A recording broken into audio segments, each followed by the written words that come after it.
हुरैरा ने एक वीडियो बनाई है and I know what it's about, क्योंकि ये स्टोरी जो यहाँ पे ये बता रहा है ये मुझे ये शॉर्ट में बता चुका है पहले ही, तो I no a lot of it. Private में बता चुका है, आई नेवर डिस्कस्ड इट क्योंकि प्राइवेट चीज़ थी उस टाइम ये। बट इसने मुझे कहा था कि जब आएगी तो देखियो, तो भाई हियर आई एम, देख रहा हूँ तेरी वीडियो भाई। और मुझे कॉन्टेक्स्ट तो पता है स्टोरी का, मुझे काफ़ी चीज़ें पता है, बट मे बी इसमें ये और डिटेल में बताए कि क्या हुआ था और चीज़ें ये समझाए। अच्छा, ये 2 घंटे की है तो इसको मैं 2x पे सुनूंगा, और मे बी मैं इसमें से रिपीटेड बातें अगर कोई हुई या फिर वो बातें जो मुझे पता है कि इम्पोर्टेंट नहीं है उसको मैं काट दूंगा। तो भाई क्योंकि 2 घंटे की वीडियो तो आज तक मैंने भी नहीं बनाई भाई, सीधी बात है। तो बहुत सारी मेहनत, सैक्रिफाइस और स्लीपलेस नाइट्स के बाद आई बिकेम समथिंग। एटलीस्ट अपने माँ बाप के वो छोटे छोटे ख्वाब पूरे करने लग गया था, और फिर मेरी जिंदगी बहुत तेजी से बदलना शुरू हो गई। I was making good money, I got a lot of attention. उसके साथ बहुत सारे लोग भी, कुछ अच्छे थे तो कुछ खैर। हाँ, मेरी बात कर रहा है, मैं जो पैसे खींचता हूँ ना इससे वीडियो बनाने के। I had fame and I was living the dream life of a 20-year-old। तो ये सब देख के मेरे साथ कुछ लोग अटैच हुए जिनका नाम था अब्दुल्ला इकराम एंड अब्दुल समद। तो बेसिकली ये डॉलर एक्सचेंज का काम करते थे। मैं उनको डॉलर्स देता था और I मुझे बैंक know ट्रांसफर the या story। कैश में पैसे दे देते थे। मेरा कनेक्शन उनसे परफेक्ट ट्रेडर ने करवाया था, और यही बात वो अपने पॉडकास्ट में भी एडमिट कर चुके हैं कि हाँ। एक second, let me see this photos again. ये ऐसा क्यों लग रहा है कि ये इनको पकड़ा गया और इनकी पिक्चर्स ली गई हैं? क्या है ये? अब कौन सच बोल रहा है कौन झूठ, ये क्यों ना हम डायरेक्ट परफेक्ट ट्रेडर से पूछ लेते हैं। तो मेरे साथ है Usama as known as perfect trader. तो डायरेक्ट इन्हीं से पूछ लेते हैं कि बेसिकली समझ लोगों से मेरा कैसे राब्ता हुआ था, और पॉडकास्ट के बारे में जो उन लोगों ने सारी बातें कही थी। तुम्हारा जिक्र किया था उन लोगों ने पॉडकास्ट के अंदर, ये बोला था कि यार हुरैरा से कांटेक्ट तूने मेरा दिया था उनको, और उसके बाद ट्रेडिंग के लिए दिया था। क्या ये बात सही है? मैं शुरू से आप लोगों को बात बताता हूँ। मैं समद वगैरह के वालिद साहब के साथ काम करता था, तकरीबन 5 से 6 साल मैंने उनके साथ काम किया, और मैं उनकी बड़ी रिस्पेक्ट करता हूँ। समद वगैरह के साथ भी मेरा अच्छा ताल्लुक, और हुरैरा के साथ भी मेरा बड़ा अच्छा ताल्लुक है, और आगे भी रहेगा इंशाल्लाह। लेकिन मुलाकात कैसे हुई थी? असल में हुरैरा को डाला लेना था, और हुरैरा ने कुछ डॉलर्स कैश करवाने थे, और अर्जेंटली कैश करवाने थे। तो उस वक्त समद वगैरह को भी डॉलर वगैरह चाहिए थे, तो मैंने हुरैरा को समद का नंबर दिया कि डायरेक्टली उनके घर में जाके उनसे आप कैश उठा लें और उनको उधर ही डॉलर सेंड कर दें। तो समद पहले भी ये भी बात याद है। अच्छा, ये बात फिर कह लो कितने साल पुरानी? मैं कब मिला था इसके अंदर से? मैं मिला था 2-2.5 साल पहले शायद, इससे पहली दफा मिला था, और उस टाइम इसके पास डाला था, और शायद इसने नया नया लिया था उस टाइम। तो ये तब से शायद 2-2.5 साल से जानता है समझ लोगों को। मुझे किसी से पता चला कि उनसे बार बार मिलने की कोशिश कर रहे हैं, और फिर हुरैरा ने इनके साथ मिलना शुरू किया। फिर आगे इनकी बात बहुत बढ़ती गई। तो एक दफ़ा मैं मरी में था, और मैंने हुरैरा को ये बात बोला था, क्योंकि ये कोई भी दुबई में समझ वगैरह उन्होंने कोई इनका सिस्टम दुबई में करना था, आई थिंक वो स्टार्ट करना था आपके साथ। तो मैंने हुरैरा को ये बात बोली थी, मैंने कहा हुरैरा थोड़ा ध्यान के साथ चलो, मुझे मामला पता है, मेरे साथ सब कुछ गुजरा होता है, ठीक है, तो आप बहुत ध्यान के साथ चलो। तो हुरैरा ने कहीं उनको ये बात बोली, मैंने डायरेक्ट उनको जाके बोल दिया, मैंने कहा यार उसामा भाई ये बात बोल रहे हैं, क्या सीन है? मैं उस टाइम नथिया गली मरी। अबे चूतिया यार, तू पागल है क्या यार? कितनी चुतियापे की हरकतें करता है यार ये। किसी ने अगर तुझे बोला है कि सेफ रह के चलो, तो तू उनको क्यों बता रहा है जाके? यार दिमाग नहीं है यार इस बंदे के पास, बच्चा ही रहेगा, बड़ा पता नहीं कब होगा ये। गली में था। तो समद और अब्दुल्ला ने मुझे कहा कि मुझे इतनी सख्त बेइज्जती थी कि आप हुरैरा को क्यों ऐसे बोल रहे हो कि यार इनके साथ ना मामलात करो। पागल आदमी है यार मुझे बहुत तू। बुरी लगी। अबे यार भाई दिमाग थोड़ा चला लिया कर। के अगर किसी ने कुछ बोला है ना तुझे कि भाई ये बंदा मुझे मशकूक लग रहा है, तो उस पे थोड़ा सा ऐसे ध्यान रखा कर कि यार सेफ होकर चलते हैं इनके साथ, इन पे पूरा ट्रस्ट नहीं करना। हाँ, उनको वो बात नहीं बोल जाके ऑब्वियसली यार, वो भैंचो मुंह से थोड़ी बोलेंगे हाँ यार हम तो स्कैमर है भैंचो, ये नहीं हम लोग सही बंदे नहीं है। कौन बोलेगा? थोड़ा दिमाग तो यूज किया कर यार, बच्चा ही रहेगा भैंचो। उसके बाद मैंने हुरैरा को कभी भी ये नहीं बोला कि उनके साथ मामलात न करो, बस इतना कहा था कि तू मेरा भाई है, उनसे पहले तेरे साथ मेरे ताल्लुकात थे, और तूने बस ध्यान के साथ चलना, ये बात कही थी। अच्छा, इसके अलावा भी तो ध्यान से चल लेता, सिंपल। तू भैंचो जाके उनको बोल रहा है यार ये आपके बारे में ये बोल रहा है, और उन्होंने बोल दिया कि उन्होंने उसकी बेइज्जती कर दी कि आप ऐसे क्यों बोल रहे हो। उसका भी तूने वहाँ पे जो है खराब करवाया नाम वगैरह, उसकी भी बेइज्जती करवाई फिर, और उनको भी और केयरफुल कर दिया कि अब ऑब्वियस करके कुछ नहीं करना है, बल्कि और केयरफुल होकर चलना है। तो अब ये शुरुआत थी मेरी बर्बादी की, या कह लो बिगेस्ट लाइफ लेसन की। तो मैं मिला उनसे, समद एंड अब्दुल्ला से। I got very impressed by them. देखो, समद के हाथ में हर वक्त तस्बीह होती थी, और अब्दुल्ला खालिस उर्दू बोलता था, मतलब आप जनाब कहकर बात करता था। तो उन्होंने पहले से मेरे पर पूरी स्टडी कर रखी थी ऑलरेडी, जैसे मुझे क्या पसंद है, मेरे क्या शौक है, और मैं किन चीजों से इंप्रेस होता हूँ। जैसे कि पहले उन्होंने मुझे कहा, मैं चाहता हूँ कि मैं उसी के स्टाइल में तुम लोगों को ये बात कहूँ, आई हुरैरा भाई मैं आपको अपनी गाड़ियां दिखाता हूँ। तो बेसिकली उसने अपने खानदान के हर घर जाके जो सी उसको गाड़ी मिली वो उसने मुझे दिखाई, जो कि ऑब्वियसली उसकी खुद की भी नहीं थी। इवन अपने अबू तक की गाड़ी की राइड मुझे करवाई थी, जो कि क्राउन थी। यार बेसिकली जो उसको मिला उसने पूरी कोशिश की कि वो मुझे किसी तरह इंप्रेस कर ले अपनी मटेरियलिस्टिक। हाँ, मतलब वो ये दिखा रहा था कि मेरे पास पैसा बहुत है, तो I don't need your money. इसके माइंड, सबकॉन्शियस माइंड में वो ये बात डाल रहा था कि I don't need your money, you can trust me. मेरे पास ऑलरेडी इतना पैसा है कि मैं तुम्हारे पैसे लेके कभी भागूंगा नहीं, या मैं तुम्हारे साथ कभी स्कैम नहीं मारूंगा। सबकॉन्शियस माइंड में इसके ये बात डाली उसने। दिखा के, और जो कि मैं हुआ भी इस बात से कि कितनी अच्छी फैमिली है, बिजनेस माइंडेड लोग हैं, पैसे वाले हैं, मुझसे क्या ही चाहेंगे। और उस वक्त मैं एक हाँ, चीज से बहुत देखा। ज्यादा इंस्पायर्ड था। I used to love networking. मैं कहता था your network is your network, और इस बात को मैं अभी भी मानता हूं। तो मैंने यही सोचा कि दे आर ऑलरेडी रिच, मुझसे क्या ही चाहेंगे। तो मैंने ये टोटली ये रेड फ्लैग्स इग्नोर करके इन पर ट्रस्ट कर लिया कि दे आर हार्मलेस। सही। सो मैं चिल हो गया था विद मीटिंग देम। मुझे कोई मसला नहीं था इस चीज से। हमारी मुलाकातें ज्यादा होने लगी, हमारी दोस्ती अच्छी हो गई। तो उन मुलाकातों में मुझे अब्दुल्ला एक बात बार बार कहता था, अगेन से उसी के स्टाइल में मैं तुम लोगों को बताऊंगा कि हुरैरा भाई आपको पैसा बनाने आता है लेकिन आपको पैसा संभालने नहीं आता। आप देखो ना मेरे अब्बू को, वो कितनी मतलब मॉल्स हैं उनकी, कितना पैसा है उनके पास। मेरे दिमाग में ये बात बैठ गई थी कि यस मैं पैसा बना तो रहा था लेकिन मैं उसको संभाल नहीं रहा था, मैं उसको इन्वेस्ट नहीं कर रहा था। हाँ, kind of ये real तो estate में उसको grow सही नहीं कर बोल रहा रहा था। है So I ये। started asking अब्दुल्ला कि मैं कैसे अपना पैसा इन्वेस्ट कर सकता हूँ, ग्रो कर सकता हूँ, because obviously his father had malls and obviously I thought कि वो बेहतर जानता होगा। So यहाँ पर ही manipulated me into doing those things जो कि वो मुझसे कराना चाहता था। So अब्दुल्ला ने मुझे ये बात कही कि मैं आपके फाइनेंस मैनेज करता हूँ। तो उस वक्त इनडायरेक्टली वो मेरे फाइनेंस मैनेज कर ही रहा था और उसके साथ साथ मुझे वो इस लेवल की वैल्यू दे रहा था, प्लस कंटेंट हाँ, दे रहा था। वो उसी इनडायरेक्टली कर ही रहा था कि मतलब जो भी इसको चाहिए था वो बोल देता था कि मुझे पैसे ट्रांसफर कर दो, और इस तरह से चल रहा था इन लोगों का। में हेल्प कर रहा था फॉर एब्सोल्युटली फ्री। Arrange वो मेरे by बिजनेस का एक Abdullah। पार्ट बन चुका था। So I trusted him and I said ठीक है। सो अभी मैं ये बहुत फास्ट फॉरवर्ड बता रहा हूँ। इसके दौरान बहुत हमारी मुलाकातें हुई और काफी ज्यादा ट्रस्ट काइंड ऑफ डेवलप हुआ। दे शोड मी कि वो कितने सादे हैं और कितने मुझे याद है एक दफा ये जब मेरे से मिलने आया था ना, जब मैं सेकंड टाइम इसके पास गया था ना, तब ये समद इसके साथ था, मैं उससे भी मिला था और मैंने पूछा भी था इससे। मैंने बोला ये कौन लोग हैं, मतलब मैं पहली बार मिला ना, मैं साउथ को तो मैं जानता था, साउथ तो पिछली दफा भी आया था, और कुछ पुराने लोग भी थे इसके साथ, और 2 मैंने नए चेहरे देखे थे। मैंने कहा ये दोनों कौन है भाई, ये कौन है? बोला भाइयों की तरह ही समझ ले। अब मुझे इसने क्लियर भी नहीं बताया, मैंने पूछा भी नहीं, भाई मैं क्यों नोजी बनूं फालतू में, मैं इससे मिलने आया हूं, इससे मिलके जाऊंगा मैं। तो ये इस तरह से मतलब लेके चल रहा था कि ये अपने आसपास वालों को भी ये चीज नहीं बता रहा था कि ये इनके साथ काम कर रहा है, ताकि मतलब अगर ये बताता ना खुल के लोगों को, शायद अगर ये मुझे बताता, अगर ये कह लो और लोगों को बताता जो लोग इसको एडवाइस कर सकते हैं, मैं भी कर देता एडवाइस कि यार थोड़ा केयरफुल होके चल, सही है। लेकिन ये चूतिया एक नंबर का, इसको बताओगे ये जाके वहां हक देगा, इसकी ये भी तो हरकतें हैं। तो खैर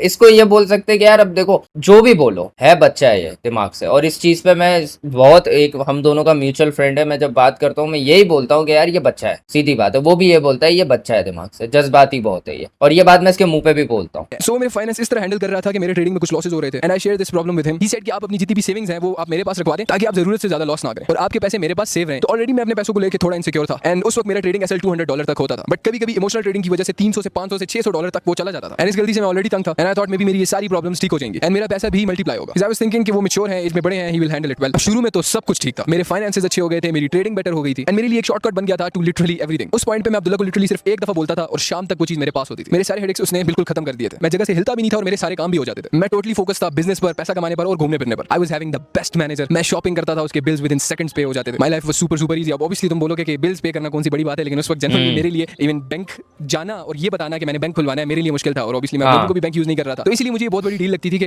जैसे कोई बहुत बड़ा काम कर रहा है मेरे लिए। मैं जनरली एक बच्चा था एंड लिटरली हर चीज के लिए शॉर्टकट्स ढूंढता था। मेरी बेटा तू अभी भी बच्चा ही है, वैसे सही बताऊं कि तू इस चीज से तो खैर ग्रो कर गया है, लेकिन you have a lot to learn, ठीक है। इस बात को एज अ ऑफेंस नहीं लियो, वैसे लेगा भी नहीं, ले भी ले तो भाड़ में जा, लेकिन मैं इसको सही बात अगर एडवाइस करूँ ना तो ये मैं कहूंगा कि यार he is still a kid with a lot of money, सही है। और बेसिकली जैसे रजब भट्ट का हिसाब है ना, अब ये मैं कंपेयर कर रहा हूँ, इस बात पे बुरा नहीं मानियो, मैं एक मिसाल दे रहा हूँ कि जैसे रजब भट्ट है ना, रजब भट्ट को फेम संभालना नहीं आती क्योंकि उसके बाद नई आई है, पैसा संभालना नहीं आता क्योंकि उसके बाद नया आया है। तेरा भी सेम हिसाब है, लेकिन रजब भट्ट और तेरी एज में बहुत डिफरेंट है। इसका ये हिसाब है कि इसने पहली चीज तो ये कि फाइनेंशियल इश्यूज बहुत देखे, दूसरा ये मेच्योर भी नहीं है, इतना नहीं है, सही है एज के, क्योंकि एज इसकी वो है कि हम इसको बोल भी नहीं सकते कि तू मेच्योर क्यों नहीं है, एज के साथ ग्रो करता है आदमी। तो इस एज में इसके पास इतना पैसा आ गया जितने एक मेच्योर इंसान के पास भी नहीं होता, और ये इसके लिए अब मैनेज करना बहुत हार्ड हो गया है। इतनी सारी चीजें एक साथ आ जाना, फिर उसको उसमें खुशी इतनी ज्यादा हो जाती है इसको, फिर ये कुछ ऐसे डिसीजन ले लेता है। तो बच्चा तो ये है अभी भी, इसको अभी भी बहुत कुछ सीखने की जरूरत है, लाइफ में कैसे चलना है, लोगों की पहचान, ये सब चीजें। तो पहली चीज आती है कि इनको पता था कि मैं BMW से कितना ज्यादा ऑब्सेस्ड था। तो अब्दुल्ला ने मुझे ये बात शेयर की कि हुरैरा भाई आप मुझे सिर्फ 3.5 CR दें और आपकी BMW आपके पास होगी। आई गॉट शॉक्ड कि हाउ, ये कैसे? अच्छा ये वो वाला वाकया बता रहा है समद वाला, तो मैं इसमें से बहुत सारे पार्ट स्किप करके तुम्हें वैसे ही बता देता हूँ कि ये बता रहा है कि अब्दुल्ला और ये जो से समद, इन लोगों ने मिलकर पहले इसका ट्रस्ट गेन किया और फिर अभी बारी आई थी गाड़ी खरीदने की, तो अभी ये वो बता रहा है। मेरी BMW आ जाती है, सब ठीक था, I was happy not knowing कि मेरी BMW में मुझे अच्छी खासी ठग लग चुकी है। मेजर पॉइंट नोट करना कि ये लोग समद एंड अब्दुल्ला मुझे किसी से भी मिलने नहीं देते थे, बहुत ज्यादा स्ट्रिक्ट थे, एक बड़े भाई की तरह। मैं अपनी अम्मी को बोलता था कि अम्मी मुझे फ्री में बॉडीगार्ड्स मिल गए जो कि भाइयों की तरह मेरा ख्याल भी रखते हैं। मैं तेरी वीडियो बना रहा हूँ मामा,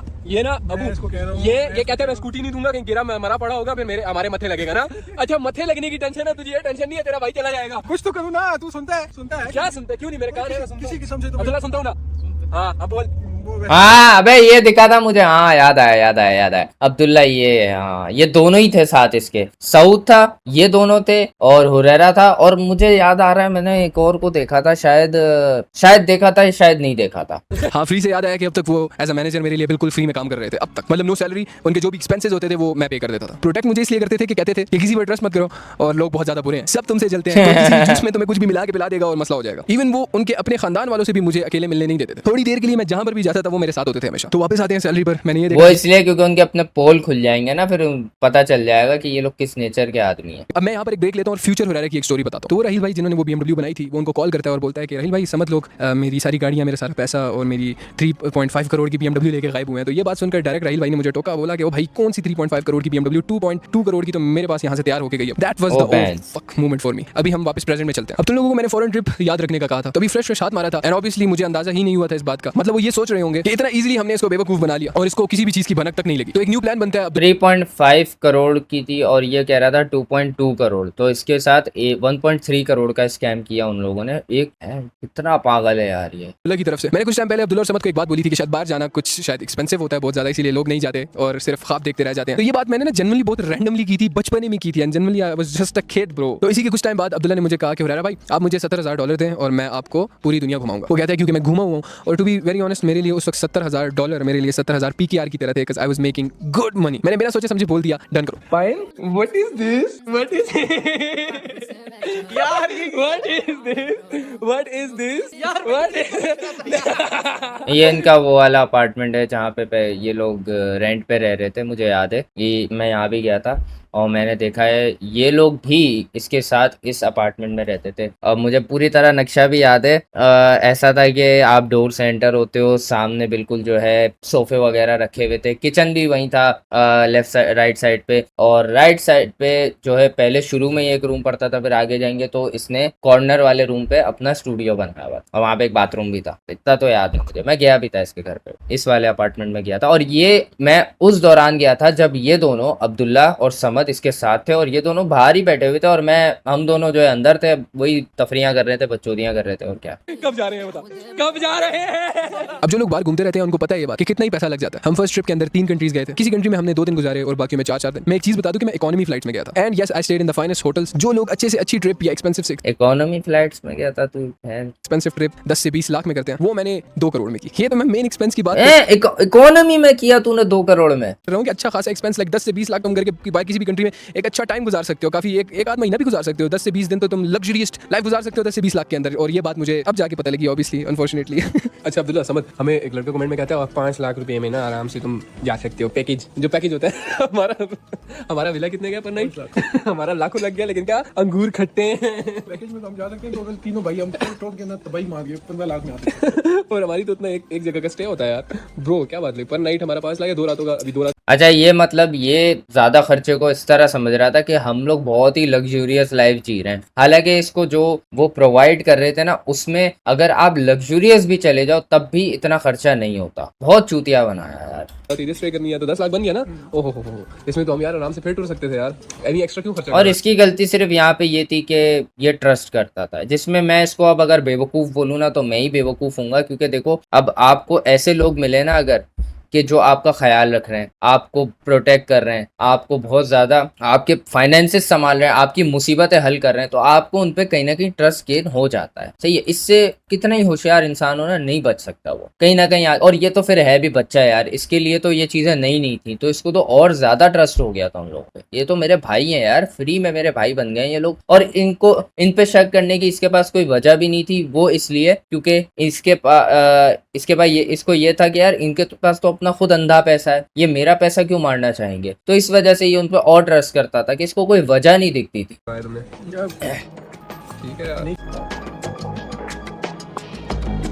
ये नीचे देख। और कोई चीज तो छोड़ दे। अब ये चीजें करना, ये ना ट्रस्ट बिल्ड करता है इंसान का। ये जो ये स्वीट चीजें कर रहे हैं, भाइयों वाली हरकत, मतलब भाई भी नहीं करते यार इस तरह की हरकतें। खैर अगर मैं सच बताऊं तो इतना तो चीजी कोई भी नहीं होता। तो ये तो बहुत ज्यादा है यार स्वीट बनना, कि अगला जो है ना पूरा ट्रस्ट ही गेन कर ले आपके ऊपर। हमेशा इसी तरह सरप्राइजेस देता रहेगा। तुझे पता होता है ना सब चीजों का।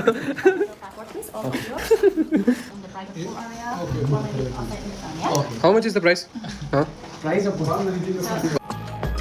गांड पड़ गई, गांड पड़ गई। क्यों ज्यादा है वो A++। नहीं मैं देखना चाहता हूँ, लोग पूछेंगे ना इंडोनेशिया में बाली कितनी प्राइस है इसकी। गैस कमेंट में गैस करो तुम लोग, गैस करें। ठीक है हाँ गैस करें, चूतिया बना दिया, गैस करें।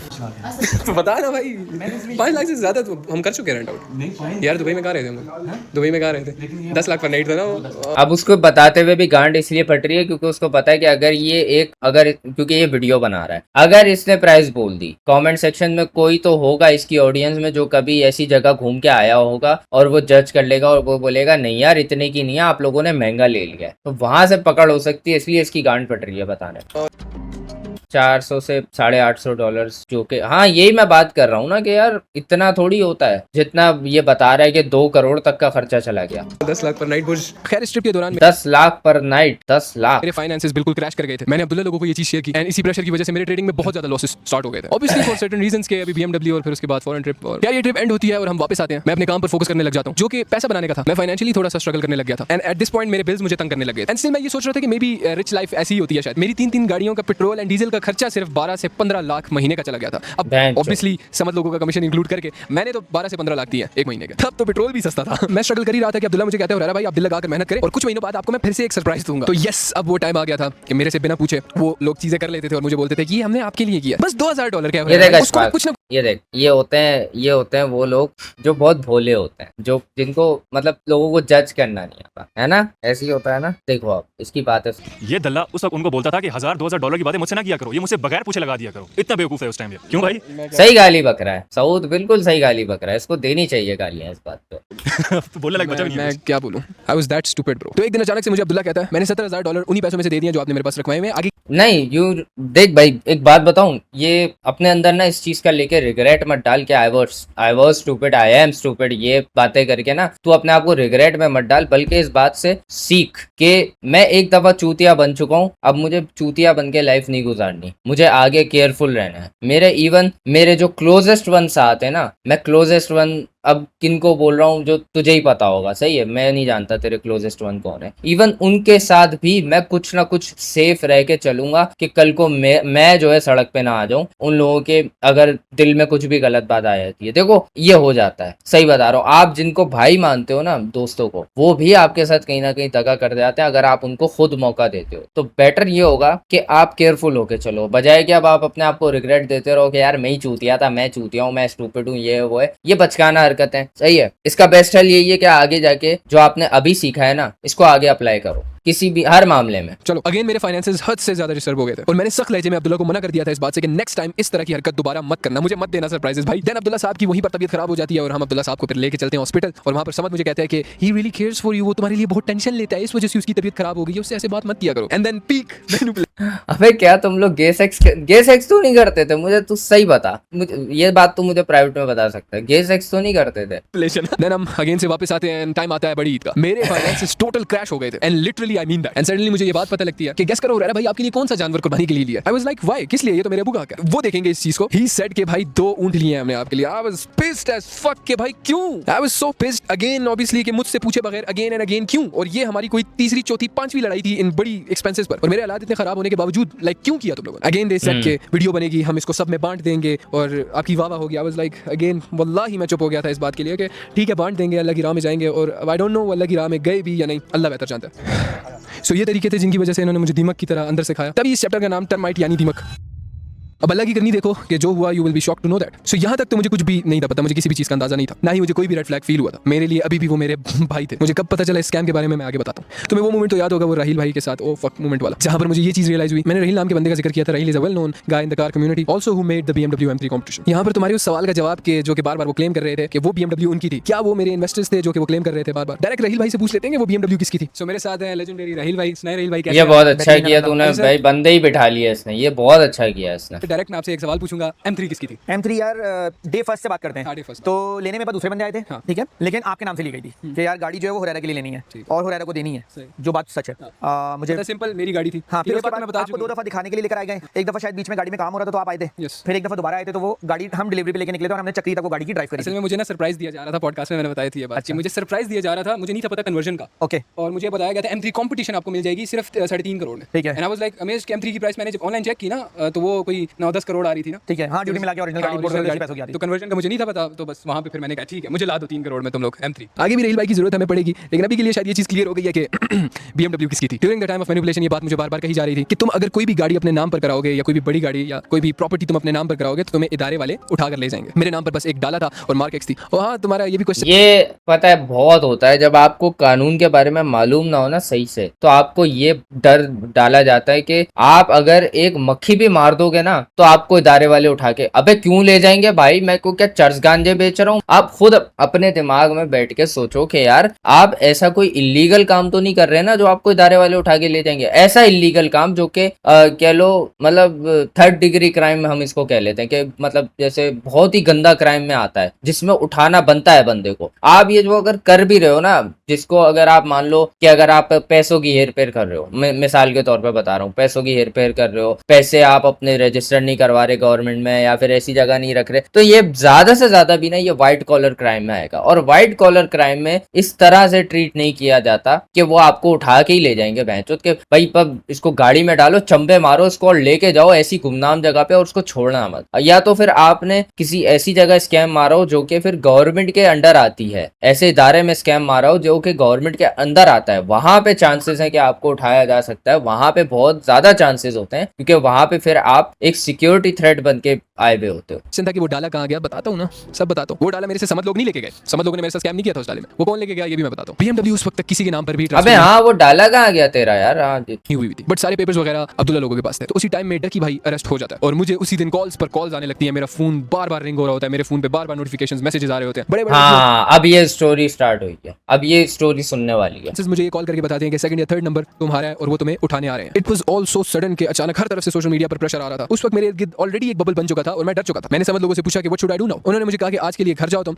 मैं कुछ सोचता हूं। मैं उस वक्त वॉकेंड में रह रहा था, मेरा ऑफिस था वहां पर जहां पे मैं सारी ऑब्वियसली लाइव ट्रेडिंग करता था, क्योंकि अब्दुल्ला साहब कहते थे कि हुरैरा भाई हम बुड्ढे लोग हैं, हम डेली आ नहीं सकते और आपकी अटक में इतनी ज्यादा ग्रोथ नहीं होगी। सो ही मैनिपुलेटेड मी इनटू थिंकिंग कि मेरी शायद वॉकेंड में ज्यादा ग्रोथ होगी। अब्दुल्ला का कंटीन्यूअसली अटक की बुराई करना कि ये तो एक गांव है, यहाँ पे तो कुछ भी नहीं है और यहाँ पे आपकी ग्रोथ नहीं होगी। सो सच बताऊं तो मैं जब से घर से निकला हूं ना मेरी बर्बादी शुरू हुई है। खैर I was still with daily coming to weekend from Attock. अच्छा, कुछ लोग मुझे वॉकेंड के साथ एसोसिएट करते हैं जबकि मेरा कोई ताल्लुक नहीं है वॉकेंड के साथ और ना ही मैं रखना चाहता हूं, बिकॉज़ मेरी जिंदगी का वो ट्रॉमा मुझे उस शहर ने दिया। अब ऑब्वियसली 5 उंगलियां बराबर तो नहीं होती, लेकिन क्या कह सकते हैं, बाकी मैं अटक से हूं, था और रहूंगा। वापस आते हैं टॉपिक पर। मैं उस दिन घर आया और मैं काफी ज्यादा घबराया हुआ था। मैं सो अच्छा, गया ये अभी भी शायद अटक में ही बैठा हुआ है, ये सब देख के पता चल रहा है। और ये काफी टाइम से अटक में, इवन लास्ट टाइम मेरी शायद बात जब इससे हुई थी तब भी ये वही था। और सुबह जब मैं उठा तो मेरे अबू को एक अननोन नंबर से कॉल आई हुई थी। उस कॉल में उनको बाहर मिलने का कहा जाता है। मेरे अबू जाते हैं, उनसे मिलते हैं और वो क्लेम करते हैं कि हम NCCIA के इदारे से हैं, हमने हुरैरा से कुछ सवाल करने हैं। मैं पीछे से समझ लोगों को कॉल मिलाता हूं और ये कहता हूं कि मैं आ रहा हूं तुम्हारे पास। उसने मुझे बोला कि नहीं, हमारे पास बिल्कुल मत आना, तुम्हारा फोन ट्रैक हो रहा होगा और हमारे पास तो बिल्कुल मत आना। I said where the fuck will I go. मैंने उनको कहा कि मुझे आज तक रेस्टोरेंट तक तो अकेले उन्होंने जाने नहीं दिया। समझ मुझे कहते हैं कि अगर तू अंदर हो गया तो तुझे हम फिर भी बचा लेंगे, लेकिन हम सब अगर अंदर हो गए तो हमें कोई भी नहीं बचा सकता। तो मैंने कहा मैं क्या करूं? ही सेड तू अपने गांव चला जा कोहाट एंड सेड कि अपने फोन्स बिल्कुल तू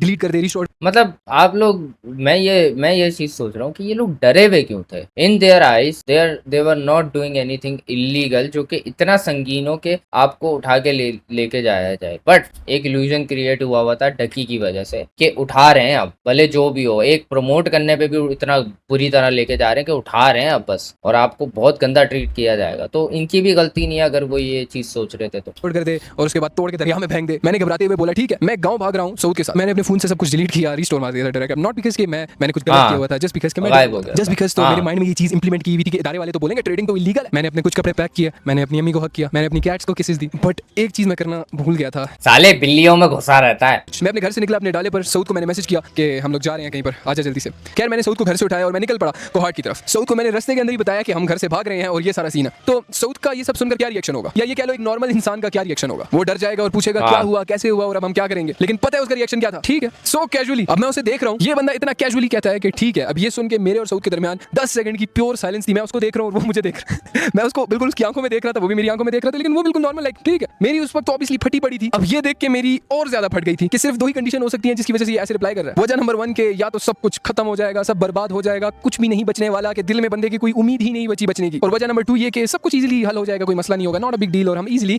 विदाउट अ स्क्रैच इस चीज से बाहर निकल आएंगे। अब मैंने उसकी शक्ल देख के पहला ऑप्शन ही चूज किया कि अब तो भाई बचने की कोई उम्मीद नहीं है। So we continued our journey and हम लोग कोहाट पहुंच गए। कोहाट में मैं अपनी खाला के घर गया और हमने रेस्ट किया। वहां पर जाने के कुछ टाइम तक तो हमारे पास बिल्कुल कोई इंटरनेट, कोई फोन नहीं था। अब इस सब के बीच में ऑब्वियसली हम डरे हुए तो थे, लेकिन it was like an adventure. और वहां पर भी हम बकचोदी कर रहे थे जबकि हमें अंडरग्राउंड रहने का कहा गया। अच्छा, इस दौरान मेरे अबू ने सऊद के अबू को सब बता दिया। सऊद के अबू ने कॉल्स मिलाना शुरू कर दी हाई प्रोफाइल के लोगों को, बट कोई खासा जवाब नहीं आया।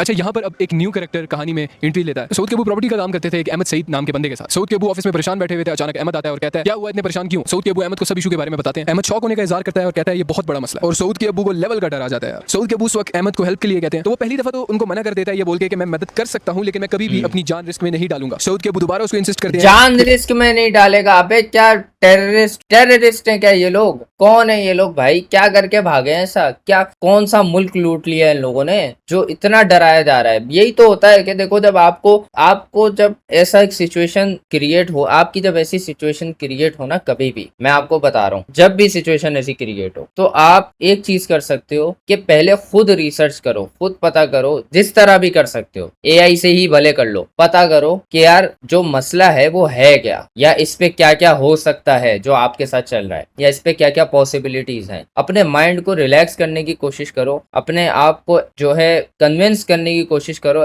कि लोगों की बातों से नहीं, बल्कि रिसर्च करके खुद से फाइंड आउट करके चीजों के बारे में, तब आपको पता चले। अगर आप जाके उनको सिचुएशन बताओगे ना तो वो आपको, क्योंकि अब देखो इनका काम ना, मैं सच बताऊं, ये जो होते हैं ना ऐसे लोग जिनकी ये बात कर रहे हैं, इनका काम ही डर पे चलता है, डरा के। अगर आप इनको अपनी कमजोरी आगे बता दोगे ना कि यार मुझे लगता है मेरे को अरेस्ट करने वाले हैं, तो वो उसको वहीं पे पॉइंट मिल गया कि ये तो पहले ही डरा हुआ है, इसको अब और डराना है कि ये हमारा मोहताज बन जाए कि हम ही इसका मसला हल कर सकते हैं। और फिर आप उसके पास अल्टीमेटली आ ही जाते हो, फिर वो अपने फायदे पूरे करता है, क्योंकि आप कोई सवाल नहीं करते, क्योंकि उसके पास एक ही बात होती है आपको बोलने को कि भाई मैं नहीं कर रहा, चाहो, और आपको पता है कि वो आपको जाने नहीं देगा कि प्लीज हेल्प अस, हमें नहीं पता कि इससे कैसे हम निकले बाहर। अहमद एग्री कर देता है हेल्प करने के लिए, और साथ में ये भी कहता है कि मैं अपनी जान रिस्क करके हुरैरा की हेल्प करूंगा। और इसी तरह मैं समझ लोगों से बॉर्डर पे जा रहा था ना बहनचोद, तो थ्रू स्नैपचैट उन लोगों ने कहा था कि ट्रैक नहीं होता। मतलब इस लेवल की सीरियस थे हम लोग के, जैसे हमने कोई बहुत बड़ा जुर्म कर दिया। वो मुझे बताते हैं कि वो लोग सेफ हैं कहीं पर पिंडी साइड के किसी गांव में वो गए हुए हैं। इवन मुझे भी वो नाम नहीं बता रहे थे जिस गांव में वो रह रहे थे। वो कह रहे थे बस हम सेफ है, तुम्हारी टेंशन नहीं ले। दे सेड कि कुछ दिनों में हमारा एक बंदा आएगा सरकारी गाड़ी में, वो तुझे अफगानिस्तान से बॉर्डर क्रॉस करवा के बाहर मुल्क भेज देगा, जब तक हम पाकिस्तान में तेरी डील बनाएंगे। और याद रख इनको बहुत ज्यादा पैसे देने पड़ेंगे, सो इस वक्त हमारी जान ज्यादा कीमती है, हम पैसों पर नहीं फोकस करेंगे। ये बात मुझे उसने कही। मैंने उसको बोली ये बात कि क्यों, कैसे, मतलब मैंने कौन सा किसी का कत्ल किया जो इस सब कुछ हो रहा है। उसने मुझे कहा तुझे नहीं पता, ये बहुत सीरियस मामले होते हैं, और उसने कॉल काट दी। ये हमारी तीसरी रात थी, मैं और सऊद सोए हुए थे। अचानक से रूम का दरवाजा खुलता है, रूम की लाइट ऑन होती है। अचानक से रूम में सऊद के अबू इंटर होते हैं और उसके बाद मेरे अबू आते हैं। मेरे अबू मुझे सख्त गर्मी में एक पंखे के नीचे सोता हुआ देख के पहले तो हंसने लगते हैं, हंस रहे होते हैं और मुझे कहते हैं कि ये तू क्या कर रहा है। और अचानक उनकी वॉइस ब्रेक होती है और वो रोने लग जाते हैं। अब तुम्हें पता है ये वो इंसान इस वक्त रो रहा है जिसको मैंने आज तक बड़े से बड़े दुख में कभी रोते हुए नहीं देखा। मैंने उसको हमेशा हंसते हुए पाया। मैंने अपनी ज़िंदगी में पहली दफ़ा अपने बाप को रोते हुए देखा था, और वो भी सिर्फ मेरी वजह से। मैंने आज तक सबसे वर्स्ट से वर्स्ट कंडीशन में उसको बस हंसते हुए देखा है, बुरी सी बुरी कंडीशन में उसको अच्छे से अच्छा सोचते हुए देखा। तुम्हें वो वीडियो याद होगी ना कि जब मैं कह रहा था मेरे घर में खाने को कुछ नहीं था, तो बैक एंड में मुझे तो पता होता था कि सालन के पैसे नहीं है हमारे पास, और हम चटनी के साथ रोटी खा रहे थे। तो वहाँ पर मेरा बाप मुझे कहता है कि हुरैरा सब छोड़, चटनी का जायका बहुत मजे का है। सो मैंने अपनी ज़िंदगी में ना ये चीज़ अपने बाप से सीखी है कि ज़िंदगी में तुम्हारे साथ वर्स्ट से वर्स्ट होता है, उसमें भी तुम कुछ अच्छा ढूंढ सकते हो, उसमें भी कुछ तुम अच्छा देख सकते हो। मेरा बाप मेरी आंखों के सामने रो रहा था और वो मेरी वजह से। मैंने फर्स्ट टाइम लाइफ में अपने बाप को वीक होता हुआ देखा था। मेरा बाप वीक था, मैंने अपने बाप को सीधा भागा, मैं उठा, मैंने अपने बाप को गले से लगाया, मैंने अपने बाप को चुप कराया, और मेरा बाप बार बार मुझे एक ही बात कह रहा था कि तू हमारी बात क्यों नहीं मानता, कि तू हमारी बात क्यों नहीं मानता, तू हमारी बात क्यों नहीं मानता। मेरा बाप कंटिन्यूस रो रहा था सिर्फ मेरी वजह से, और बार बार मुझे ये बोल रहा था कि तू हमारी बात क्यों नहीं मानता। अब आई रिक्वेस्ट के तुम लोग ये पार्ट याद रखना कि तू हमारी बात क्यों नहीं मानता। शायद इसीलिए मैं ये पॉडकास्ट भी नहीं बना रहा। I never even wanted to think of those things again. तुम्हें याद होगा वो समय रैना का एक स्टिल अलाइव शो आया था, उसमें उसने अपने बाप के बारे में बात की थी कि मेरे पे क्या वक्त चल रहा है और मेरा बाप मुझे मीम्स भेज रहा है। माँ कसम भाई हम रो रहे हैं यहाँ पे टिंग टिंग टिंग टिंग, पापा क्या भेज, पापा मीम भेज रहे। काश मेरा बाप भी मेरे मामले में इतना स्ट्रांग होता। बाकी हर मामले में वो मेरा सुपर हीरो है। बट उस दिन मुझे रियलाइज़ हुआ कि इंसान चाहे जितना भी मजबूत हो या सख्त हो, अपनी औलाद के आगे या जब उसकी औलाद पर आई होती है उसे बर्दाश्त नहीं होता। मेरा बाप उस वक्त अपनी पूरी ज़िंदगी देने, अपनी जान देने को तैयार था कि जस्ट मेरा बेटा बस इन चीज़ों, इन चक्करों से निकल आए बाहर, क्योंकि मेरे बाप को कॉन्टीन्यूसली डराया जा रहा था। इवन समय राना भी कहता है कि हाँ वो मेरे चेहरे पे तो मुझे मीम्स भेज रहा था, लेकिन मुझे ये भी पता था कि उन बैक एंड पे उनका हाल क्या हो रहा है। माँ बाप की दुआएं होती हैं कि इंसान हर बला से बच जाता है। I regret nothing in my life, लेकिन मैं सिर्फ एक वो चीज़ रिग्रेट करता हूँ कि उस दिन ना वो हाँ I cannot explain that bro. खैर अब वो लोग बैठे, सऊद के अबू ने मुझसे पूछा कि रिलैक्स हो। मैंने पूछा क्यों, क्या हुआ? ही सेड कुछ बंदे मिलने आए हुए हैं, और मैं हद से ज़्यादा घबरा गया। सऊद के अबू ने कहा कि घबराओ नहीं, कुछ नहीं होता। फिर अचानक से डोर ओपन होता है और 2 लोग रूम के अंदर आते हैं। उनमें से एक बंदा तो ऑब्वियसली अहमद सईद था और दूसरा बंदा था ऑब्वियसली सेकंड कैरेक्टर हमारी स्टोरी का इस पार्ट में, Naveed Bukhari as known as Shazi. अगर आगे मैं कहीं पर इनको शाजी मुखातिब करूँ तो समझ जाना नवीद बुखारी को मैं बोल रहा हूँ। वो मेरे बिल्कुल सामने बैठे, they were looking straight into my soul. Pure खामोशी थी रूम में। मुझे उनको देखकर लिटरली चक्कर आने लगे। मैं वॉशरूम गया, लगातार 5 मिनट तक मैं लगातार उल्टियाँ करता रहा और मेरा सर घूम रहा था। मैं वापस रूम में आया और वो शाजी मुझे बिल्कुल मेरी आंखों में देख रहा, अपनी मूंछों को ताव देते हुए। अब तुम लोगों ने उसकी शक्ल तो देख ही ली होगी कि वो कितना खौफनाक दिखता था। मेरी आंखों में अपनी लाल टर्सियों वाली आंखों से मुझे देख रहा था। अच्छा, अबाउट इज रोने वाला पार्ट यार, when he told me the story, इतना डिटेल में तो नहीं बताया इसने कि मतलब इसका बाप आया कमरे में एंड ही सॉ हिम, और नाम भी नहीं बताया था इसने किसी का। तो he was crying at that time as well. तो आई नो के हाउ ही फेल्ट। अब सेइंग के मेरा बाप वीक पड़ गया, इट्स अ रॉन्ग सेंटेंस। इसको इस तरह कह सकते हैं कि मेरा बाप मेरे आगे घुटने टेक के बैठ गया कि वो क्या करे उसको समझ नहीं आया, क्योंकि मैं उनकी बात नहीं सुन सकता था। और ये अगर इसको रिग्रेट है तो ये रिग्रेट इसके लिए अच्छा है, क्योंकि ये आगे जाके इस चीज में अपने आप को ग्रो करेगा, अपने अंदर इम्प्लीमेंट करेगा कुछ ऐसी चीजें जिससे आगे वो उस सिचुएशन को दोबारा अवॉइड कर सके। तो ये अगर इसके साथ ये हुआ है ना सीन के इसने अपने बाप को इस कंडीशन में देखा है, it will sound weird but I will say कि अच्छा हुआ है, क्योंकि इसने वो फेस देखा ना जब, तो उससे इसके अंदर एक बात आई है कि मुझे दोबारा वो फेस नहीं देखना अपने बाप, मुझे दोबारा वो चीज नहीं होते हुए देखनी, क्योंकि मेरे अंदर हिम्मत नहीं है। और वो अवॉइड करने के लिए ये कुछ भी करेगा। और कैसे करेगा कि मतलब मुसीबतों से बचेगा, दोबारा ऐसे भंड करने से बचेगा, दोबारा ऐसी बेवकूफियां करने से बचेगा जो ये पहले कर चुका है। वेल जो इसके साथ अभी जो इसके साथ हुआ है ये इसकी गलती नहीं थी, ये इस सिचुएशन में फंस गया था। बट जो अभी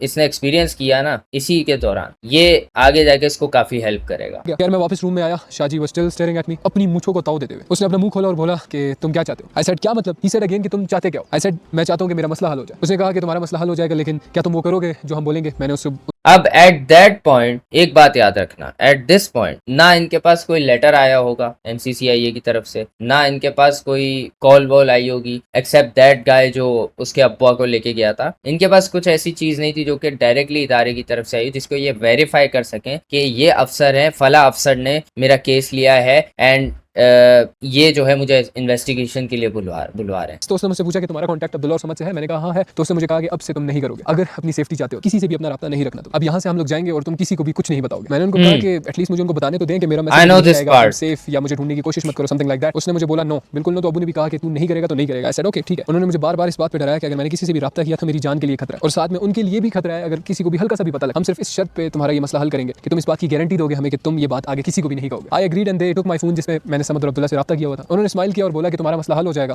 और मुझे तसल्ली थी बिकॉज़ मैं ऑब्वियसली घबराया हुआ था। वो उठे और चले गए। मेरे अबू और सऊद के अबू मेरे साथ ही थे। उन्होंने कहा कि अगले दिन एक गाड़ी आएगी जो कि तुम लोगों को अटक वापस लेकर आएगी। तो अगले दिन गाड़ी आई और हम लोग अटक वापस आ गए। अटक आते साथ ही मुझे अहमद ने अपने ऑफिस में बुलाया जो कि उसका प्रॉपर्टी का ऑफिस था। वहाँ नवीद बुखारी, अहमद सईद, मेरे अबू और सऊद के अबू बैठे हुए थे, और उन्होंने मुझे कहा कि किसी तीसरे बंदे का इंतजार हो रहा है। एंड अचानक देन रूम में एक बंदा इंटर होता है जिसका हुलिया बिल्कुल फकीरों वाला था। वो आते ही सबको सलाम करता है और वॉशरूम में चला जाता है। उसने अपना पूरा मुंह छुपाया हुआ था और आंखों तक उसने ग्लासेस पहनी हुई थी। जब वो वॉशरूम से बाहर निकला तो उसका पूरा हुलिया चेंज था। वो मेरे साथ बैठा और उसने मेरा हाल चाल पूछा। उस वक्त फर्स्ट टाइम उन लोगों ने अपना तारुफ कराया कि व्हाट दे एक्चुअली डिड। तो उन्होंने मुझे बताया कि अहमद सईद एंड नवीद बुखारी सिविल बंदे। Even at this point, they don't know कि इसके ऊपर केस किस बारे में, इसके ऊपर केस बना क्या है। बस ये कि NCCIA वाले पीछे लगे हैं, बस ये एक बात है। सही है। इवन वो जो बंदा आया था ना जिसने इसके अब्बा से बात की है, उसने भी कुछ खास इसको केस एक्सप्लेन नहीं किया। राइटिंग में लेटर के ऊपर लिखा हुआ कि भाई तेरे बेटे के ऊपर ये केस हुआ है, कुछ भी नहीं बताया हुआ। लेकिन I told you, lack of knowing about कानून वगैरह, उसमें यही होता है कि आप फिर भरोसा कर लेते हो, आप डर जाते हो। और इसका डरना भी बनता था क्योंकि इसका नाम न्यूज में आ गया था।